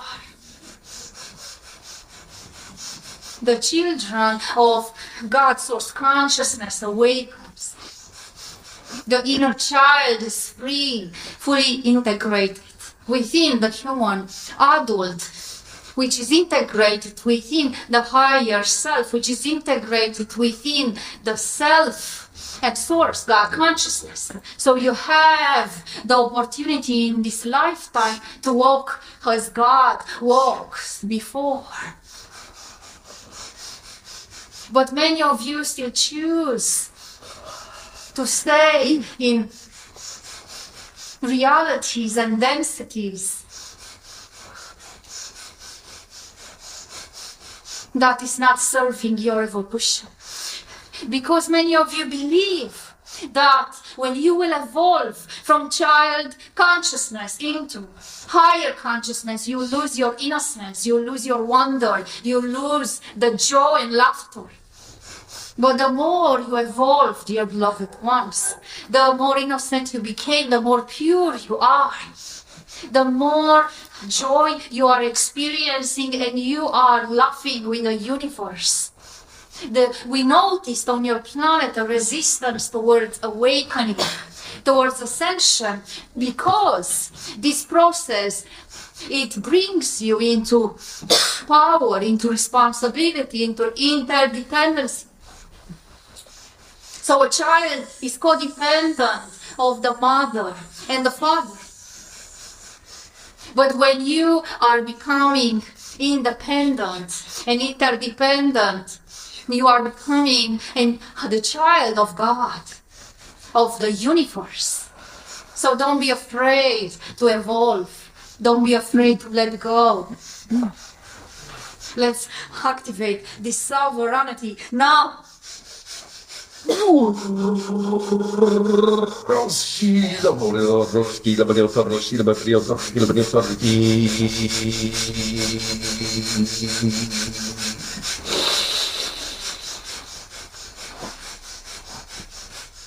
We are streaming now through your center, through your pillar of light and pranic tube, a gold light with codes from Sirius B, blue codes of light through your body, in the middle of your body now, for you to actually plug in to your center, into your kundalini, into your spine, to feel that you are supported,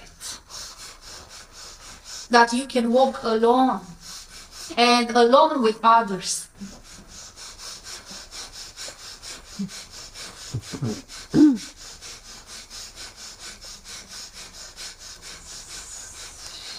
%45%.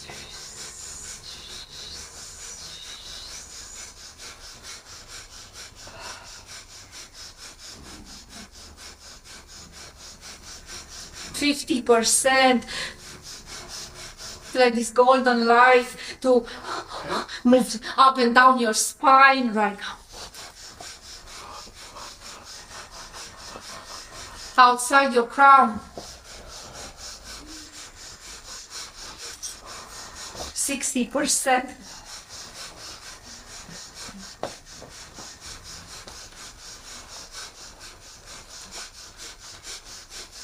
%70%.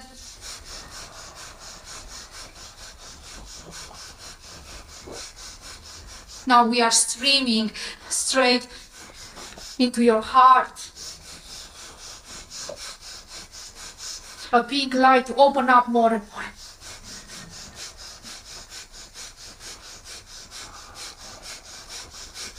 80%.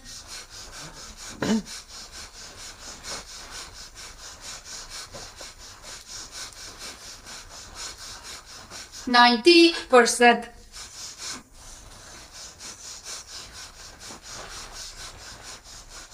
100%. Now, we download it into your diamond light body. What does it mean to be sovereign on planet Earth? In the third, fourth, and fifth dimension. As you are experiencing more of how it is to lead yourself on this planet, lead others as well. Don't be afraid. You are all teachers, you are all mentors, you are all here to share your knowledge.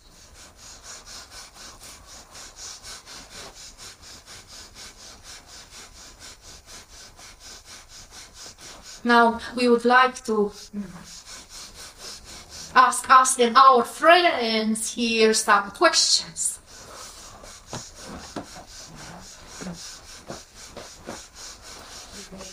And you'll need to specify for if it is for us or for our friends. Thank you. This is for the collective, as we also want to channel a question for everyone to improve their awakening.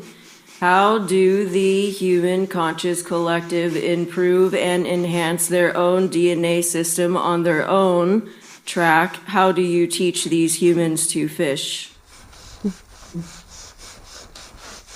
The DNA, dear beloved ones, is an infrastructure that exists on each and one of you.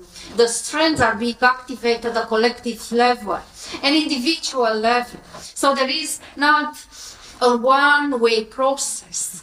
There are multiple processes happening in the same time. As your collective evolves, everyone is being upgraded at DNA level. And we would like to specify something important.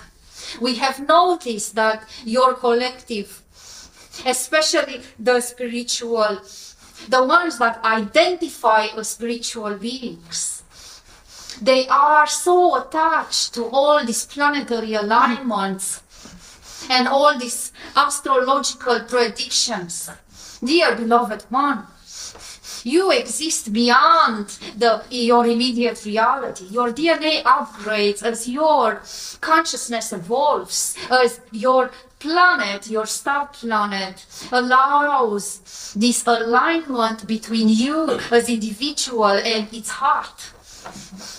So, every time you are going to the next octave of frequency, every time you are elevating your output, your frequency, your DNA is receiving codexes of light.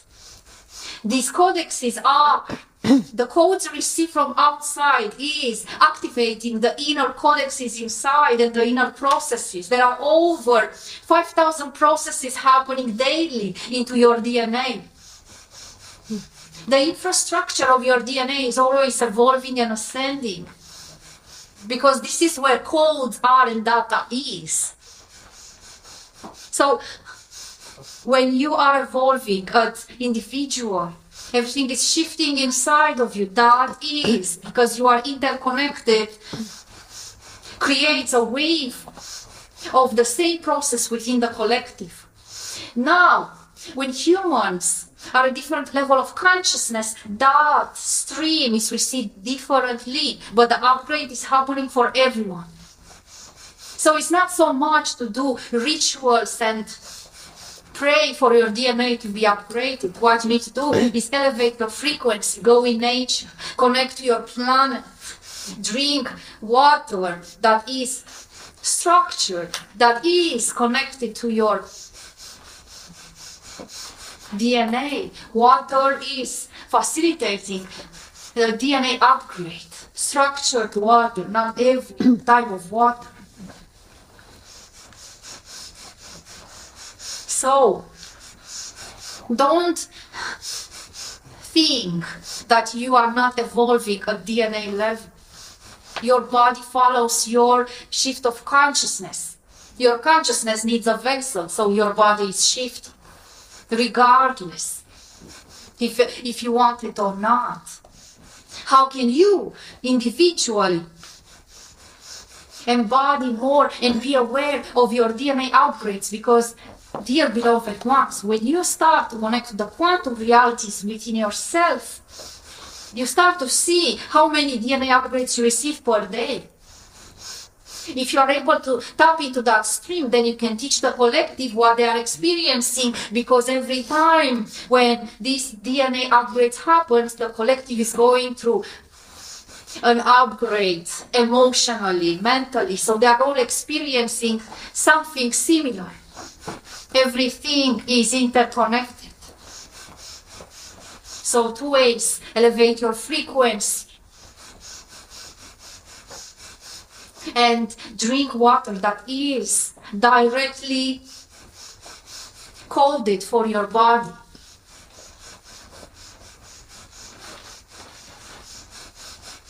Any other questions?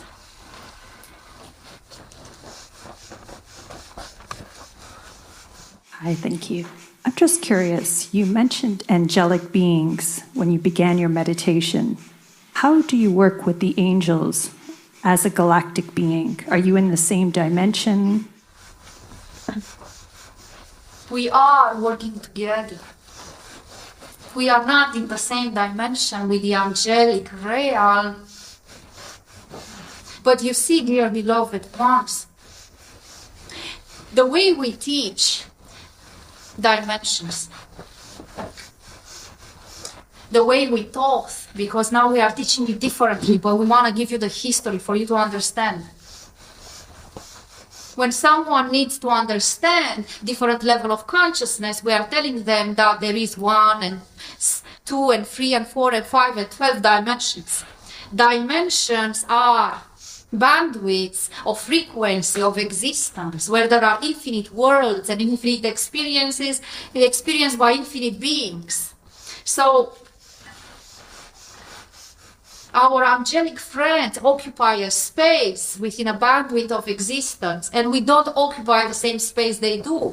But this doesn't mean that we are not interconnected. We are all co-creating at different levels, with different civilizations, and in different ways.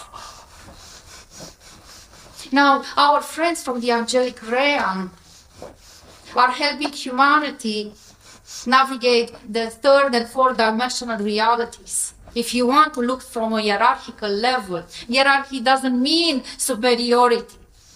It means co-creation. It means equality. We are not better than any other beings. We are specific and precisely placed within a consciousness stream for specific reasons and outputs. So, the angelic realm works in elevating the human experience into the 4th dimensional bridge, where humans are embodying their angelic Christ consciousness self. Their angelic wings are being activated, and they embody this archetype where they can bridge with the angelic realm effortlessly. Now, the way we co-create with the angelic realm is that they are bridging for us on the 4th dimension. We are streaming through Elva, this vessel, on the 4th dimensional bridge as well. So the bridge is where we are meeting our friends, including our friends here that are streaming through Dave. They are using the 4th dimensional bridge as well, even though they are coming from a higher realm of existence. So we all meet on the 4D bridge for humanity. There are planets, a different level of consciousness, where we are meeting on the 6th dimensional bridge or 11th dimensional bridge. And we will do so for humanity when you all will embody 4th dimensional consciousness, when your bodies will be on the 4th dimension, which means connected to the previous question, for your body to receive all sorts of DNA upgrades, for you to move into a more translucent form, then you will be able to bridge with us on the six-dimensional bridge. So we use these bridges of interdimensionality where we are able to connect with multidimensional beings. We love the angelic realm. Elva is already co-creating with them before us, streaming through her vessel with the Archangel Michael is her friend.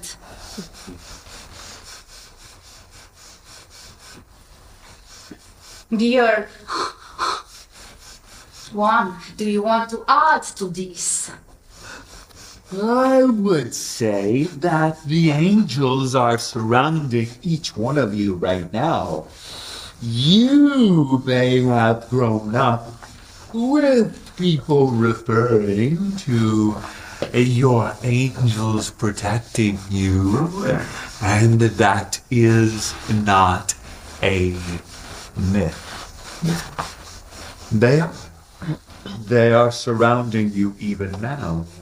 And you may call upon them at any moment in time, and you will sense them in a greater way if you will pause, slowing down your mind, slowing down your heartbeat. You will sense them. They can be trusted. They are not mythological figures to be called upon and then ignored. They are to be called upon and listened to. The listening may not involve audible words, but you will feel them in your body. You will feel them with a flutter against your ears, or a tenseness in a muscle, that the tenseness should not be interpreted as a problem. It is merely a reaction to their presence. When you feel them say hello, they will say hello back.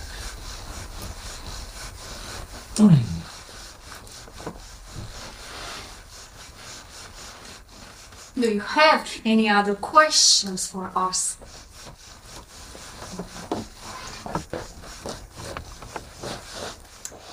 During an eclipse, my daughter was 13 and told me she couldn't go to school that day and channeled for 2 hours, talking in light language, drawing in light language, and giving me messages. She chose to live with her dad after that, but I feel like there was a message of her channeling to me. How can I guide her best when she's scared now? Because she won't come to my house. She literally lives with her father. You must have compassion. There is something that is unlocking within her that causes her fear, and yet the response is one of love and embrace. And we are not saying that you have not provided that, but that is the continual space in which to reside. That even when she is not in your presence and you feel the weight of her not being present, hold space for her.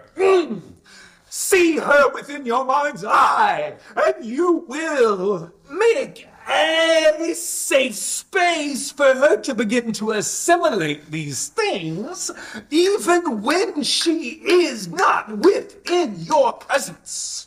You have a direct connection with her as her mother, and she will sense that presence within herself, and she will feel safety.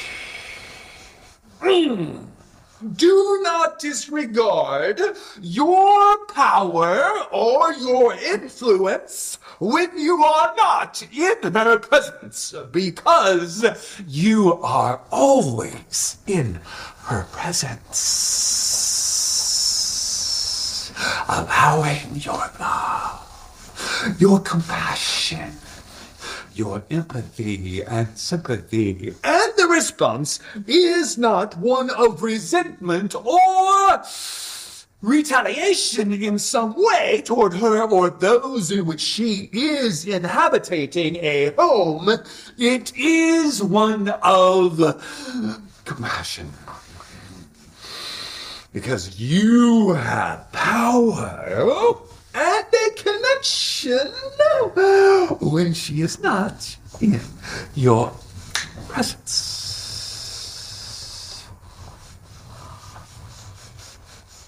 And we would like to add that the soul is embodying her frequency, her true, real self.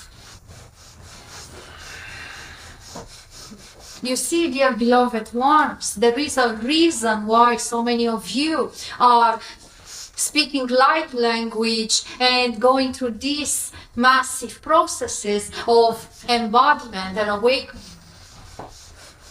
It's because your consciousness is shifting. Allow that shift to happen. Don't resist it. And there is a long journey of evolution.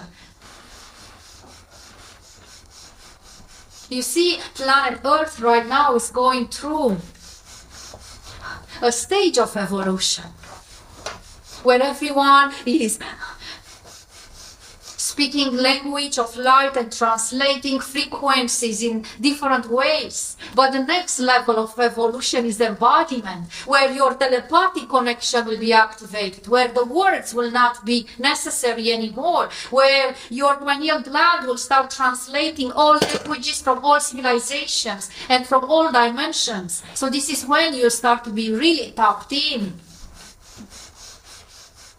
Tapped in. Yes. You see, your human mind is designed to see things in a linear way. This is why there are steps. One step, and the second, and the third, and the fourth. Because if you would open up to everything that is, your mind is not able to comprehend, to adjust to it. So what's happening is not that your brain has to grow or your mind, your head has to become different. You will, as species, evolve, and you are not going to look the same and the way you look right now. But as your consciousness evolves, the processes in your physical body are happening, and then your body starts readjusting. But your mind right now is being rewired to access fifth dimensional consciousness, to embody what that is. Your planet is already on the fourth dimensional bridge. So you have no choice than to evolve. And we know that you have so much resistance towards evolution. We, our species, had a resistance as well. We thought we are very evolved. So then when the evolution happened, we were thinking, is a next level? So then this is when our civilization started to develop technologies. Because we understand that there is so much creative power that is coming through a shift in consciousness that we needed to output this creative power through so much.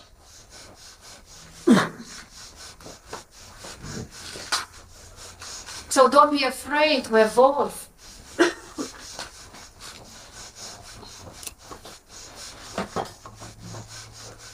Any other questions?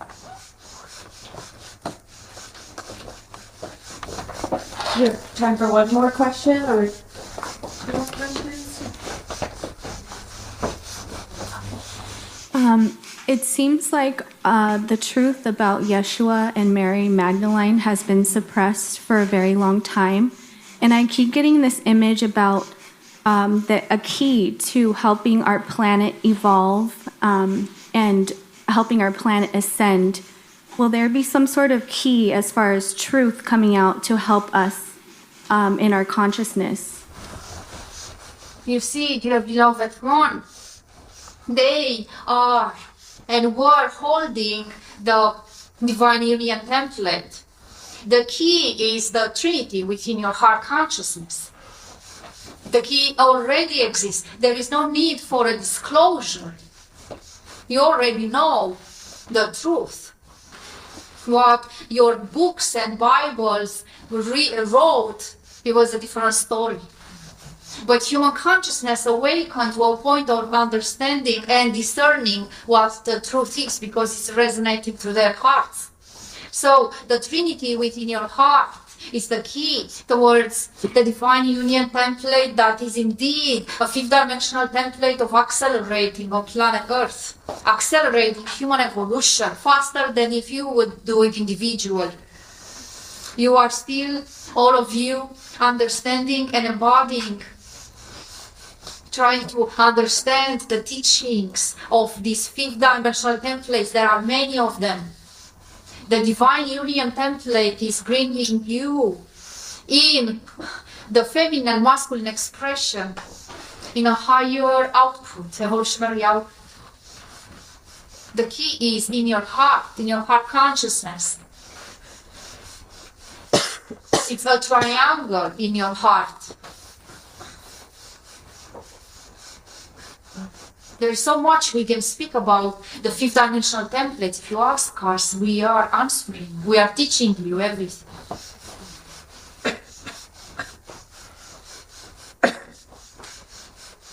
So now the question is, you are all embodying Christ consciousness. You are all embodying Joshua and Mary Magdalene templates. This is happening at the DNA level and the quantum consciousness level. It's unstoppable. Many of you here on this planet are meant either to come in divine union or teach about this by coming in divine union.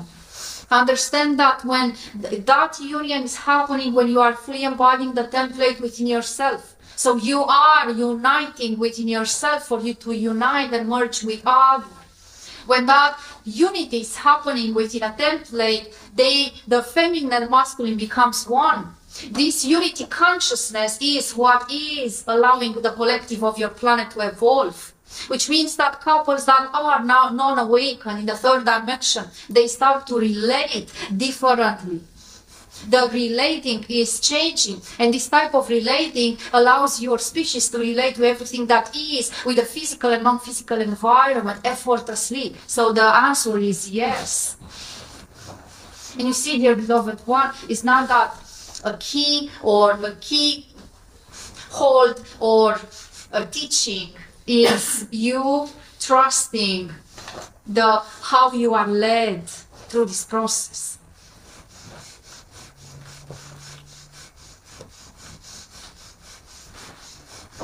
There are many that are embodying the fifth dimensional divine union template but are afraid to live it. They are afraid to fully stand into it. They are afraid to come out and teach about it. Who am I to teach this? They are asking themselves. We have a specific message for you, dear one. The reason you are asking this is because you are part of a group of angelic beings, angelic priestesses that carried within their DNA for thousands of years different keys. And you are having one of those keys for humanity, for the divine union template. So share it with the world.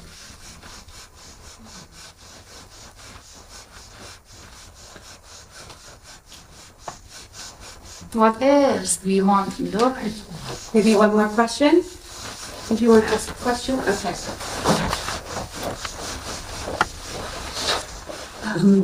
How would you recommend to be the best steps to activate our gifts?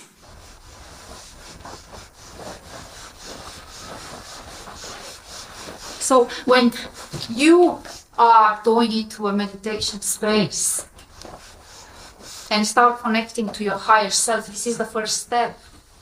You activate your column of ascension. Elva can share this technology with you all. It's available and it's for you all. Then you are connecting to your higher self. Let your higher self to flow through you. And if you want to access all your fifth-dimensional abilities, surrender to your guidance, to your inner guidance.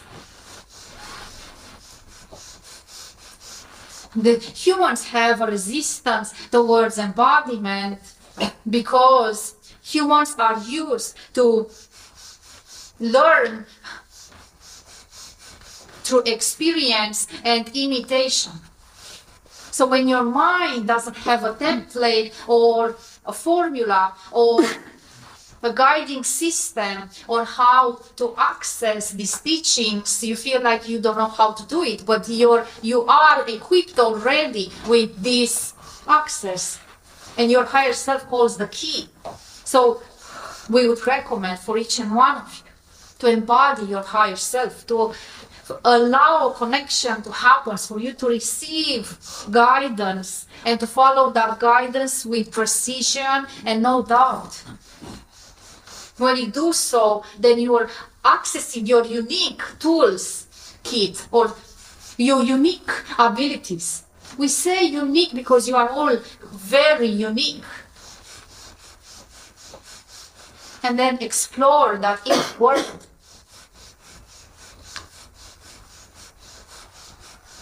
And dear ones, we would like to share a message. You can attain that level of evolution and embodiment without plant medicine, only with pure water and frequency. So if you start this journey of embodying frequency, elevating your frequency, we speak frequency and not vibration. Vibration is a total different thing. That is enough frequency and water. Understand that your body already holds this alignment. And treat your vessels as your temples. Eat high frequency foods. Don't eat anything is available, everything that is available to you. Be strategic with who you are. And in that alignment, you will open up.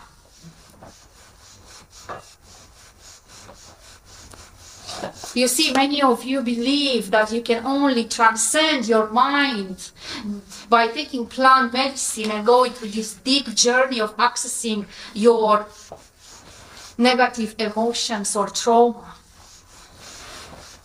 But that journey is only taking you in exploring your third dimensional consciousness, not the fifth dimensional consciousness. So keep in mind this.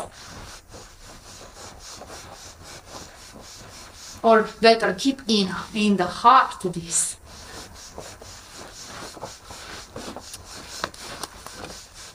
Dear Mandy, we don't know your time. Okay. It is 8:30. Then it's time. Dear David, do you have any last message for this group? There is a message for you. We like messages. And we should actually clarify that that message is for Elva, which is the name you call Livia. It has been brought to our attention that there has been a situation, and although this may seem slightly personal, So, you have given us permission to deliver a message that may be empowering.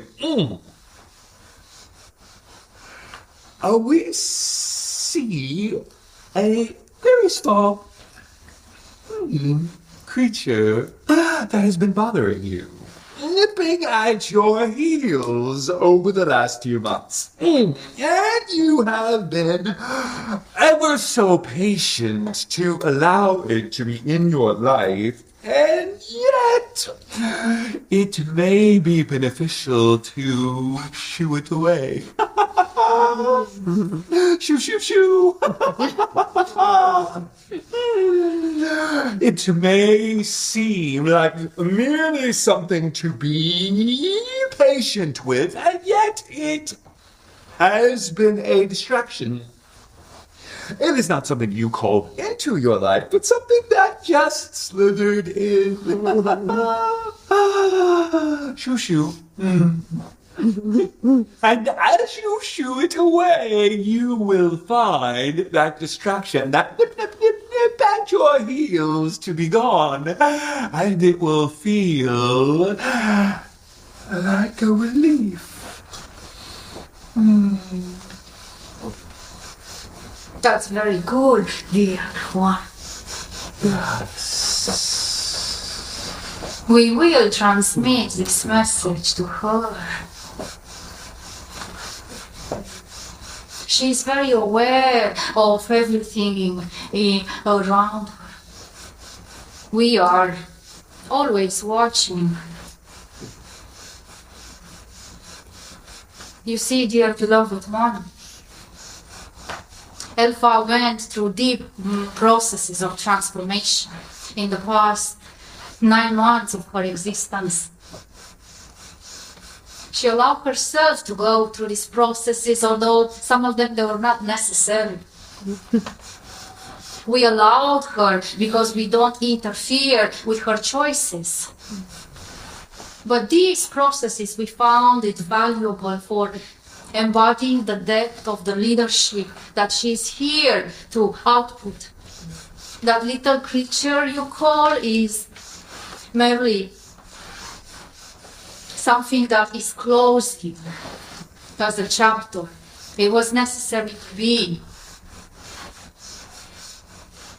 And she should be reminded this evening of her inner strength. She knows how strong she is, and yet this is one of the reasons why she has gone through all of this in the last 9 months, as you have said, is to remind her to embody the inner strength that she has within herself. It may not always come out as aggressive in some way, but it is a deep, resounding fortitude within her that makes her unshakable.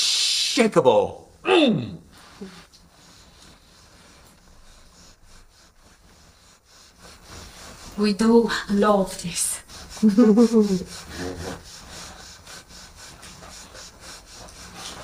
Dear beloved ones, as you have witnessed, everything is available for you. Everything is revealed. There is no stone that's not left unturned. And even if you are going, as Elva, been to very deep processes, life transformation processes, understand that these processes has been chosen by you.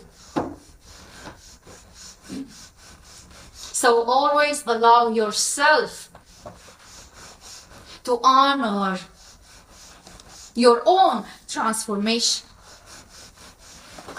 and accelerate even faster and further. And we are indeed very pleased that our friends here tonight came and shared this space with us. We love to co-create.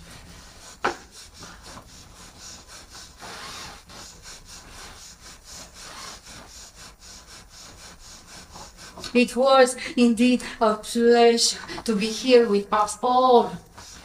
From the regions where we reside, we are sending you our love embrace. Feel it now.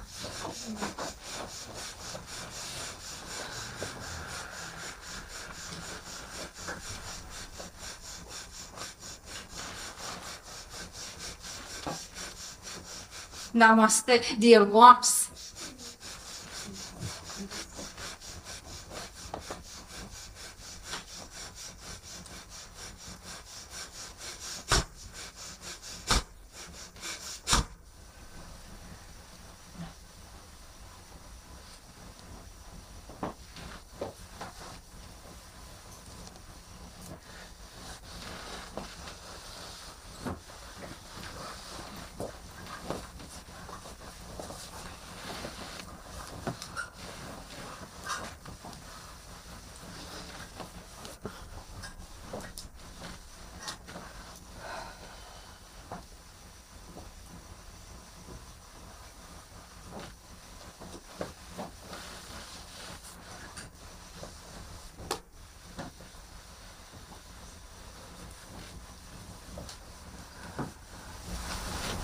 Right.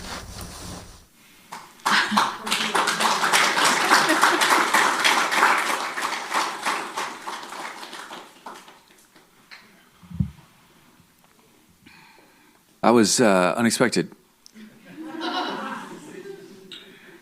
Yeah. Yeah, wow. So just for the sake of time, I'd love, Althea, would you mind joining us? Maybe we could take that mic off the stand. Mind grabbing that off there? So it was, can I say something quickly? It was so funny because I was going to sit there when I first said, you know, that she was going to talk, and I said, let me sit on the side. And then before she started, they were like, no, you need to sit there. And then I understood why. Just to hold grid because of the channeling was very intense. And so they actually positioned me there. So we were forming an energetic triangle to hold the grid. Wow. Yeah, yeah. I don't know what you did, but thank you. Yeah. Well, everyone. Yeah, my goodness. Wow, that definitely was not expected. And yet what was crazy was Livia has been a kind of distant supporter and mentor for me in this process. And what I was going to share with you is that 4 years ago, I think some of you might know, I was a pastor for over 10 years here in Orange County area, helped start Rock Harbor Church. It's in Costa Mesa here back in 97. And 4 years ago, maybe a little around 4 years, I don't remember, something like that. Mandy had me come to a mediumship session here in this room. And right back there, I saw somebody like telling, like calling out names of people who were deceased, that like people were here and birth dates and stuff. And I was shocked. I thought, man, I thought this was satanic. This is actually legit. Like, this is amazing stuff. And then I went through 24 weeks of mediumship training. And then she said, well, yeah, I think channeling is more of interest to you. So we went up to LA for 10 weeks and did a channeling training. And I just started learning different aspects of automatic writing, connecting with different unseen friends. And our teacher was basically like, hey, your unseen friends are here for one reason, and that's for you to experience unconditional love. That's it. And if at some point they want to work with you to express messages, that might be something that they would collaborate with you on. And so then 2 years ago, with medicine, sorry, 70 current Arcturian Council of Light. I feel like I got to apologize to the Arcturians right now. With medicine, I started channeling involuntarily messages for like everybody in the room. For like an hour, it just was coming through me. I could see inside of them. And I was like, okay, well, we can't go to public medicine ceremonies anymore because that was really disruptive and embarrassing. And, so we started just doing it in our house. Once again, sorry, Arcturians. I'm telling Livia about this, and I'm calling a friend, and I'm like, you want a message? I think I could give you a message. This is crazy. And then I said, give me a name of somebody you know that I don't know. And so I started giving them messages, but I couldn't do it without the medicine. And so back in November, I went to a regression therapy session to help me with some grief in my life. And after the third session, I started channeling without, like, it just started coming through me. Messages for the therapist. I was like, you should be paying me. Like, what's this? This is weird. Messages for people that she knew, messages for David, and then messages for other people. And so then we started bringing kind of guests into my sessions for me to just have this experience with them. And so that's kind of how it's unfolded for me since November of last year. And it's transformed my life. I mean, it's just blown. And I work with 3 unseen friends. One is named Elvin, which you heard from in the high-pitched kind of levity laughter. That is Elvin. There's another unseen friend named Escalon, who embodies power. And then as I was connecting with those 2 beings during automatic writing, all of a sudden in my consciousness, a 3rd unseen friend shows up. This was like 2 years ago. And I knew who it was. It was Jesus. And I'm like, why the fuck is he here? I don't want him here. And they're like, he's here because you have a very complicated relationship with him. You have a very complicated relationship with him. And I'm like, I know. I'm like, I like him, but he symbolizes all these things that I am not in alignment with anymore. And they're like, yeah, okay. So he just started hanging out, just hanging out for a long time. And then during this regression therapy session, what I call the light of Christ started speaking through me. And I couldn't control it. Like my mouth would just open, kind of like it did tonight, like exaggerated. I'm not doing that. It's happening through me. And I've had it happening for months now.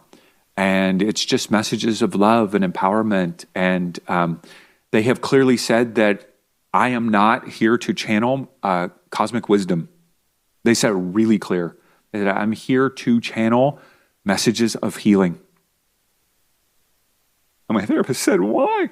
Because from a young age, he has had a deep desire to bring physical, emotional, and spiritual healing to people. And so today I told Mandy midway through, I go, God, I feel like I'm an elementary school kid on the basketball team playing with NBA players. I'm all, right? Because this is, even though I've been doing this for 2 years, it feels really new to me, like really fresh. And so I just am in awe of both of you and how you have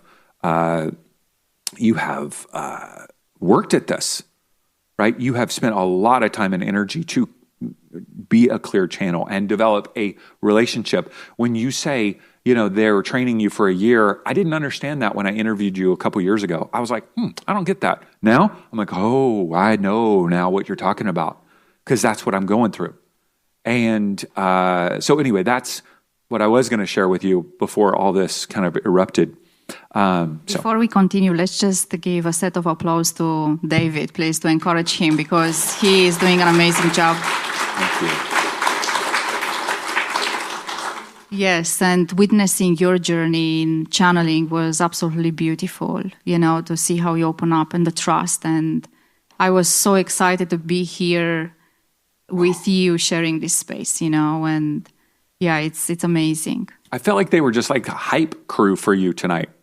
Like they're just tossing in like their 2 cents, when I came back, I don't remember what happened in this space. So, I have no recollection. I just asked Althea if you channel, because I came here and you guys are looking at me and I have no clue what happened here. And I feel so clueless and it's like, whoa. So. And for me, when I'm channeling, I'm like over here. I'm like witnessing it, like just kind of off in the distance. So I can remember, most of what happened. Yeah. But, I can feel how, this process of channeling, guys, it's not an easy one, because you come out feeling very vulnerable. And, it's like you don't. Looking like a total idiot. I mean, not you, me.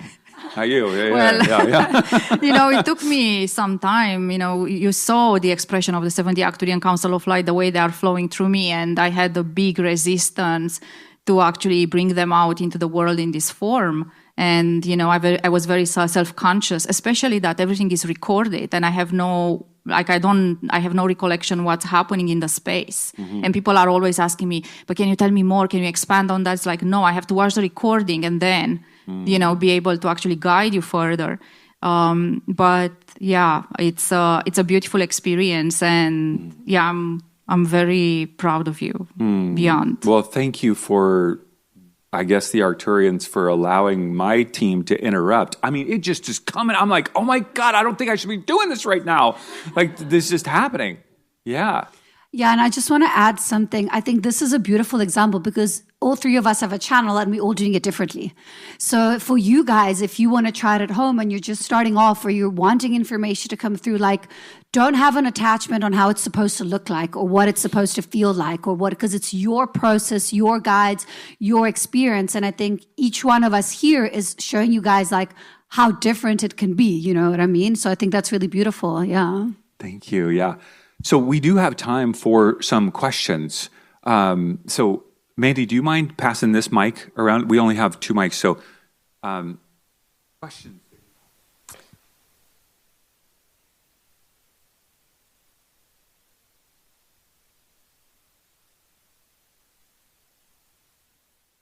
Okay.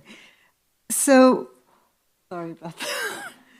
So when you're both channeling and communicating together through 2 different vessels, does your team also communicate in a different dimension, or is it just this one time, this one opportunity?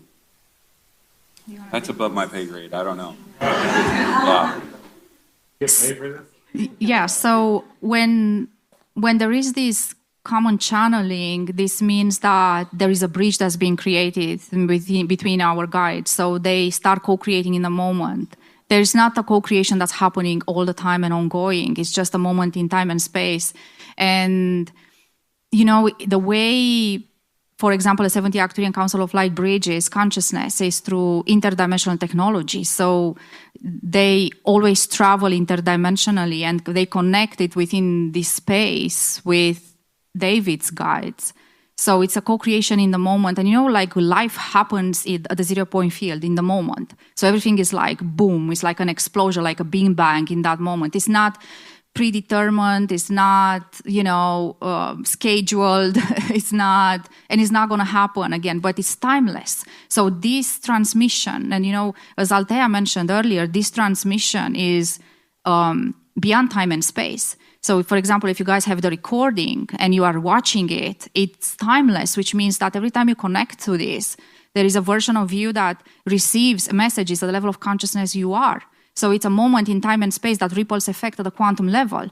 And this is how it's activating your quantum consciousness, So everything that's happening within, the space behind the physical reality, it's very fascinating. But, everything flows there in a very simple ways, with simple laws and everything is simple. It's not as complicated as it is here in physical reality because our mind is complicating everything. So there is more simplicity and there are flows. When you see in the quantum waves and how everything flows, these beings are riding those waves of excitement. It's so amazing, how they connect, So, yeah, do you want to add? Just from my experiential process, as I'm sitting here, I'm just aware, surrendered, and I don't know when they're going to say something. Like, I don't know when they're going to have, like, their 2 cents to put in. And so when it comes, it just comes. Like somebody asked a question about their daughter. Yeah, boy, that just came, right? I mean, it's just immediate. And so it's the same thing in the collaboration. It just comes. Yeah. Somebody else have another question? Yeah, of course. I want to add something to this because this is important for the ones that they will become channels and trans channels if you are in your journey. So, and this is a process that I've been through and David is going through right now. This instant output of energy and communication is, when I was in my preparation process, when I started transitioning the 70 Actuarian Council of Light, there were triggers in my outside reality that was putting me into a trance, even if I didn't want it. So, for example, if I was going into a high-frequency place, like into a vortex on planet Earth, the frequency was so high that I was going into a trance. And you know, when I go into a trance myself, it's not like, it's very weird in a way, because I can be in a public space and then I go into a trance and then I come back, I don't even know what happened, you know? So the Actuarians actually did something within my vessel to not respond to those triggers. And, you know, to be able to hold the channel and to bring them only when is necessary. And this is, you know, something for you guys as channels, trans-channelers, or, you know, just embodying your higher self. And it's something that will adjust in your vessel as well in time. But it's just, I love, you know, if you are just accessing and, you know, like, it's amazing, this output, but it's going to stabilize more. Yeah, right? Yeah. It was like that for me in the beginning for about a year, but you'll get to a point where you'll be able to fine tune, or they will, you know, give you technology to assist you with that. It's not always going to be so intense and so like you'll feel it, but you'll be able to have more sovereignty over it. Yeah.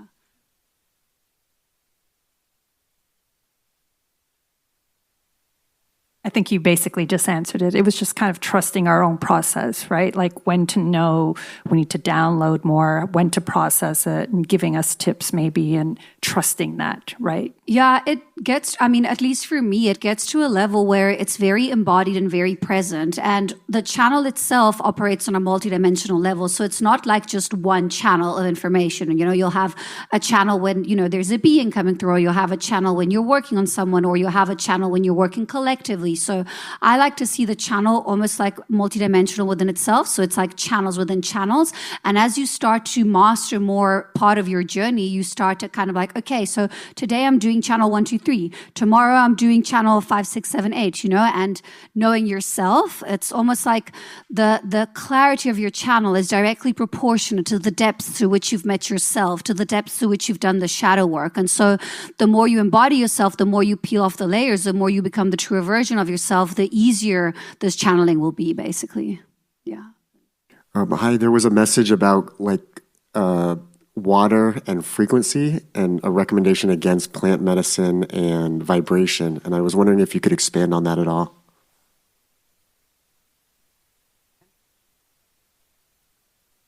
So your question is about, to speak about frequency and water, was it like, yeah. So let's start with the difference between frequency and vibration, because you mentioned that, yeah. So, you know, a vibration is an output of energy that is actually connecting with each cell of your being. Is, you know, it's like a communication line between your physical body and your energetic field, or energies from outside. While frequency is, you know, it holds like different vibration streams, but it's a bandwidth, like frequency is a bandwidth of octave of existence. Yeah, it's more like when you are elevating your frequency, you are elevating the vibration of your cells, of vibration of your body, that allows you actually to go into a higher state of consciousness and, you know, to access different worlds. Like you cannot, you know, access different worlds to vibration, you access through frequency. And your consciousness is actually elevated by frequency. Vibration is more a state of being, how the energy actually, you know, interacts and resonates with your physical body. It's more like a cellular level, yeah, when something is vibrating inside of you, or how the vibration is actually the movement of you know, the energy at the molecule level or atomic level, yeah. So it's like how, it's like the communication line on how, you know, different codes goes into your cell, or, you know, how, you know, your cell has a program. So the vibration is a communication line between your outside environment and your cell. While frequency is like a different stream, yeah, where you are taken, your entire body is taken, your consciousness is taken, your light bodies are taken to the next level and into a higher state. Now, you know, me as a trans channel, I became a trans channel without plant medicine. And the reason, the 70 Arcturian Council of Light and 12D Sirius Council of Light didn't told me, hey, just go and take ayahuasca or San Pedro and then come and speak with me.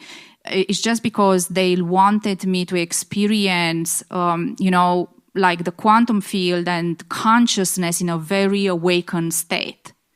Where, when you are going, I'm not saying that, I don't know what the council said, but personally, I'm not saying that the plant medicine is wrong. I think it's helping human at the different level of consciousness to actually break through different programming and templates and, trauma in their subconscious mind. What is important is the integration after. We found out that the integration is massive. It's probably the most important part. And, on planet Earth, there are now so many, like the plant teachers had been taken out from South America into different parts of the world, and many people are calling themselves shamans and are serving medicine. And they don't, they are not holding the frequency of it. They are not holding the teachings. They are not actually, communicating with a plant teacher. And it's very chaotic, and people are not able to embody those transformations. Many people actually had been led, to embody the integration on their own, which is not normal. So when you are taking plant medicine, it's like you go through a journey that you cannot explain. You break through, like something in your subconscious mind is changing, but you cannot actually grasp. You don't remember the journey of your consciousness from the point A to the point Z. You just trust that whatever happened to you took you into that stream. And there are transformations and embodiment happens. Well, when your consciousness evolves with water only, you remember the journey. You remember the lessons. You are empowered. You are not outputting your transformation to a plant teacher. This is why there is so much codependency, why so many people return to taking the plant teachers, because they are not fully empowered within themselves, because they don't remember. And this remember is not only memory, subconscious mind, but yes, it's a conscious choosing, because a conscious choice within the journey of transformation.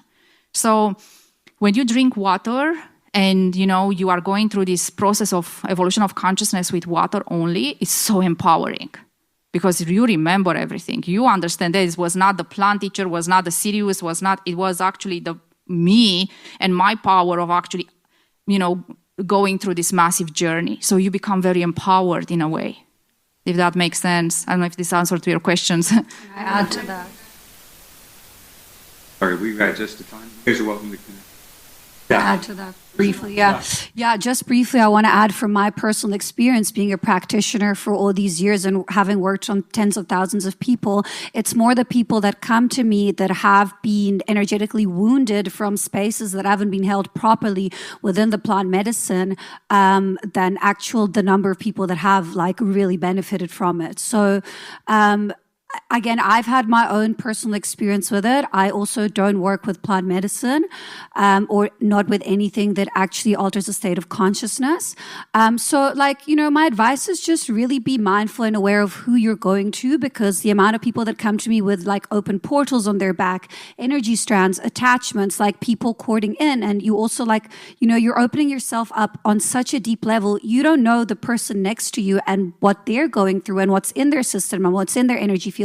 And if the space isn't held properly, things can literally latch onto you. So I think the plant medicine is a beautiful medicine. It's just kind of being taken out of context. It's been overused. And as Livia mentioned, some practitioners are not really a clear channel or embodying the frequency of it. So just kind of being mindful of who and what you're opening yourself up to. You don't have that risk with water.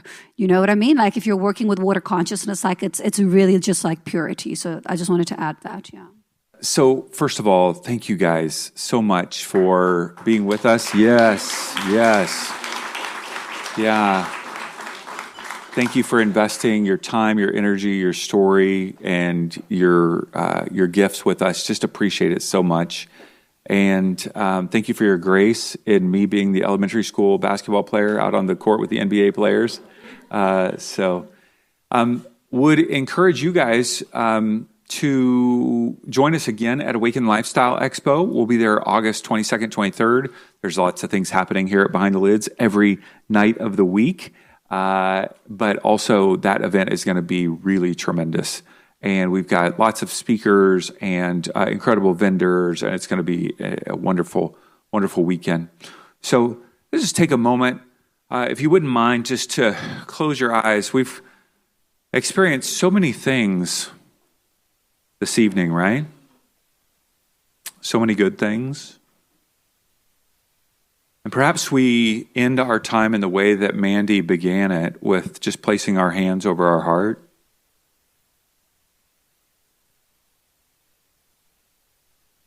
In this moment, I want you to think about the one word, one phrase, one concept that you want to hold on to from tonight.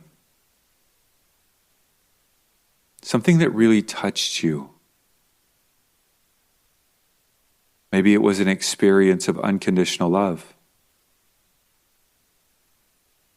Maybe it was a word of wisdom that flowed at some point that maybe came from up front, or maybe it came from one of your neighbors that you were talking to earlier. A word of wisdom that gives you clarity on a situation in your life. Or maybe what you want to hold in your heart tonight is an activation. An activation of your own intuition. An activation of your own gifts. Activating you in a deeper way. As you have that word, that phrase, that concept that you're now holding in your heart, I want to invite you just to breathe it in. Exhaling.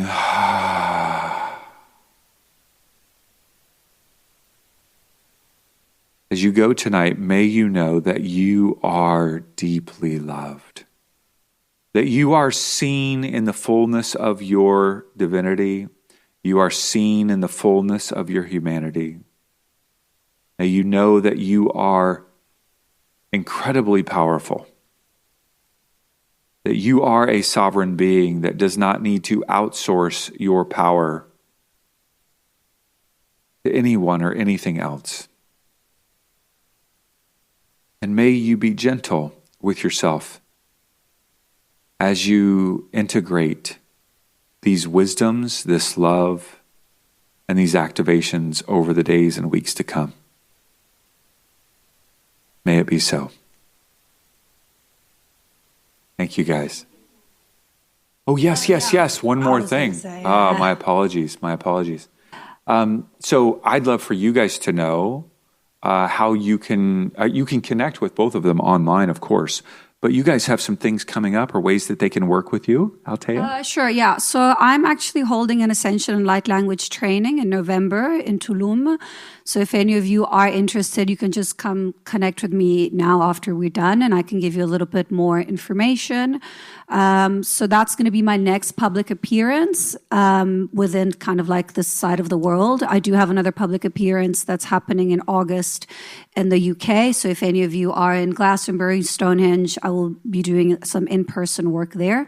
But otherwise, yeah, I still have all my online offerings. All my trainings I can do online as well. So the Light Language Ascension, channeling, any of that, just like through my website. But yeah, my 2 in-persons that are coming up would be, the training in Tulum and then in the UK. And Livia? So we are organizing a channeling retreat in Mount Shasta in August. If you want to check it out, go on my website. We have a range of programs, but what I would like to let this group in is the upcoming Soul Mission Accelerator program that starts in April. You can check online, liviadevi.com more. And New Earth Leadership comes out in April. Yes. And so we'll let you know about that as that book comes out. So, yeah, thank you. All right, great to be with you guys. Have a great evening. Feel free to connect with people. You don't need to leave. Just connect, say hello.